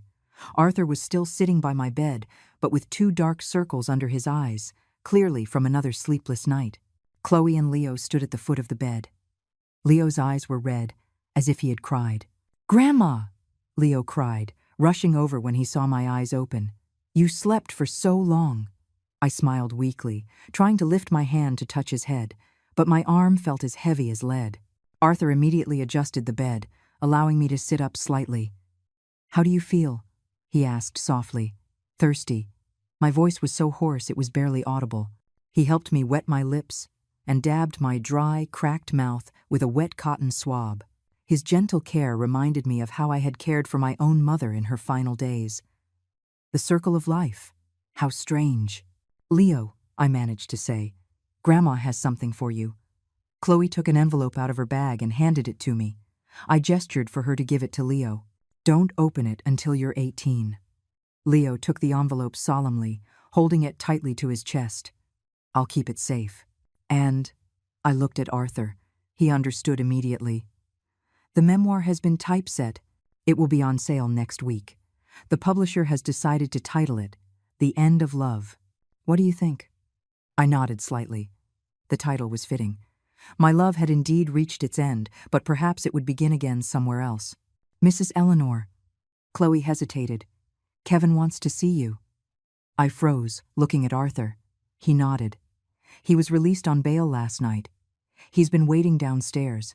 The police found that most of the embezzled funds were spent by Jessica, so the charges against him were reduced." I closed my eyes. A wave of pain washed over my chest, not physical pain, but the familiar ache of being hurt by someone you love. "Let him come in," I finally said. A few minutes later, the door was gently pushed open. Kevin stood in the doorway, his suit wrinkled, his hair a mess, his eyes bloodshot. He looked 10 years older. "Mom." His voice trembled. I didn't respond, just watched him quietly. The son I had once loved with all my being now stood before me like a stranger. He slowly walked to my bedside and suddenly dropped to his knees. "Mom, I'm sorry." A tear fell to the floor, then another, and another. His shoulders shook violently, like a child who had done something wrong. "I was wrong. I was so wrong," he choked out, his voice thick with sobs. "I was blinded by money. I let Jessica lead me around by the nose. I forgot everything you did for me." I remained silent. Years of hurt could not be erased with a few words of apology, but watching him weep, the ice around my heart cracked just a little. "Leo needs a father," was all I said in the end. He looked up, his face streaked with tears. "Mom, can you forgive me?" I didn't answer his question. Instead, I looked at Leo. "Show your father the promise note." "Oh." Leo took the key out of his pocket. Dad, Grandma said there's a tin box in the study drawer. Kevin took the key with a trembling hand, then suddenly covered his face and began to cry even louder. He remembered. The tin box, the yellowed paper, the innocent and solemn promise of a 10-year-old boy. He reached for my hand, but I gently pulled away. It's too late, Kevin, I said softly. My love has run out. His expression froze, as if he had been struck by lightning. Perhaps he thought a few words of apology could fix everything, just like when he was a child and a little whining could earn him forgiveness. But this time was different. His mother's love had finally run dry. No, Mom, he said, shaking his head. Give me a chance, I beg you. I closed my eyes wearily. Arthur immediately stepped forward. The patient needs to rest. Please leave for now. Kevin wanted to say more, but Chloe was already leading Leo out. He had no choice but to follow. After the door closed, I let out a long sigh, as if a great weight had been lifted from my shoulders. Do you regret seeing him? Arthur asked softly. I shook my head. He needs to face his choices. In the afternoon, the doctor came to do his rounds. His expression was grave. He asked to speak with me alone, but the medical jargon was meaningless to me now. I knew my time was short.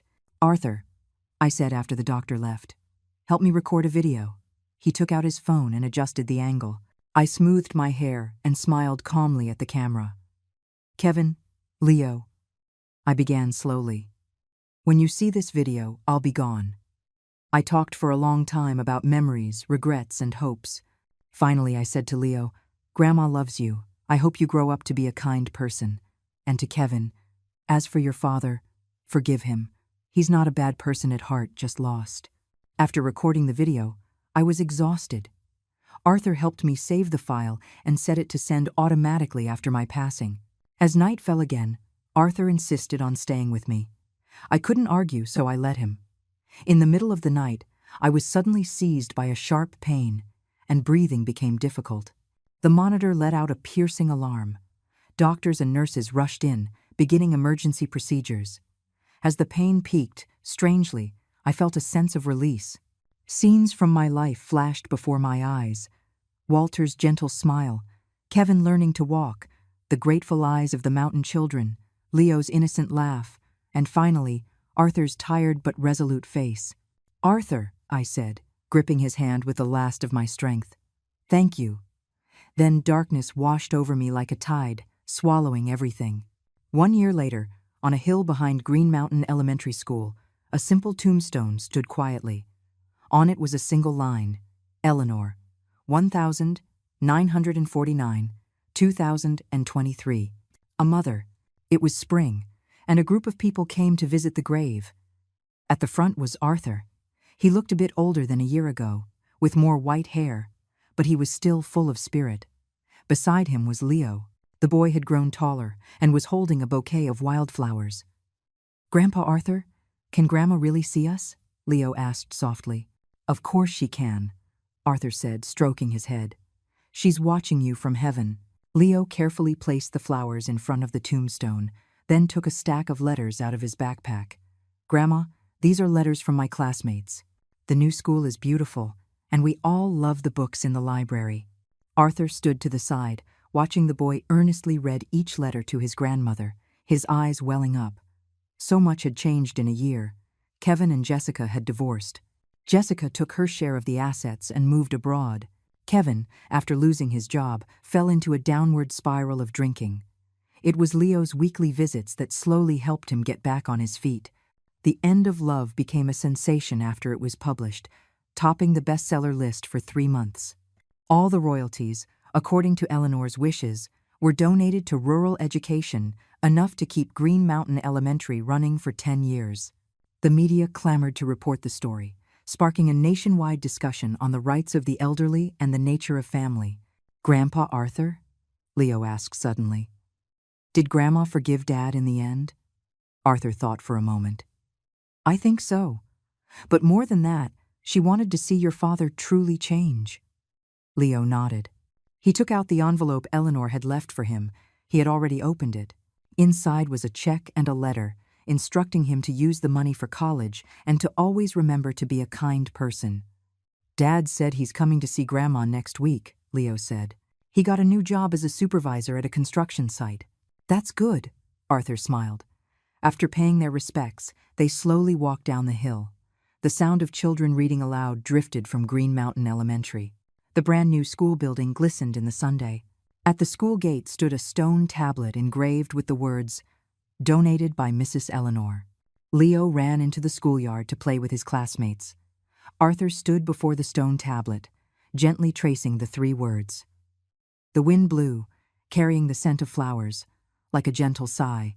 "Eleanor," he said softly, "do you see? Your love has no end."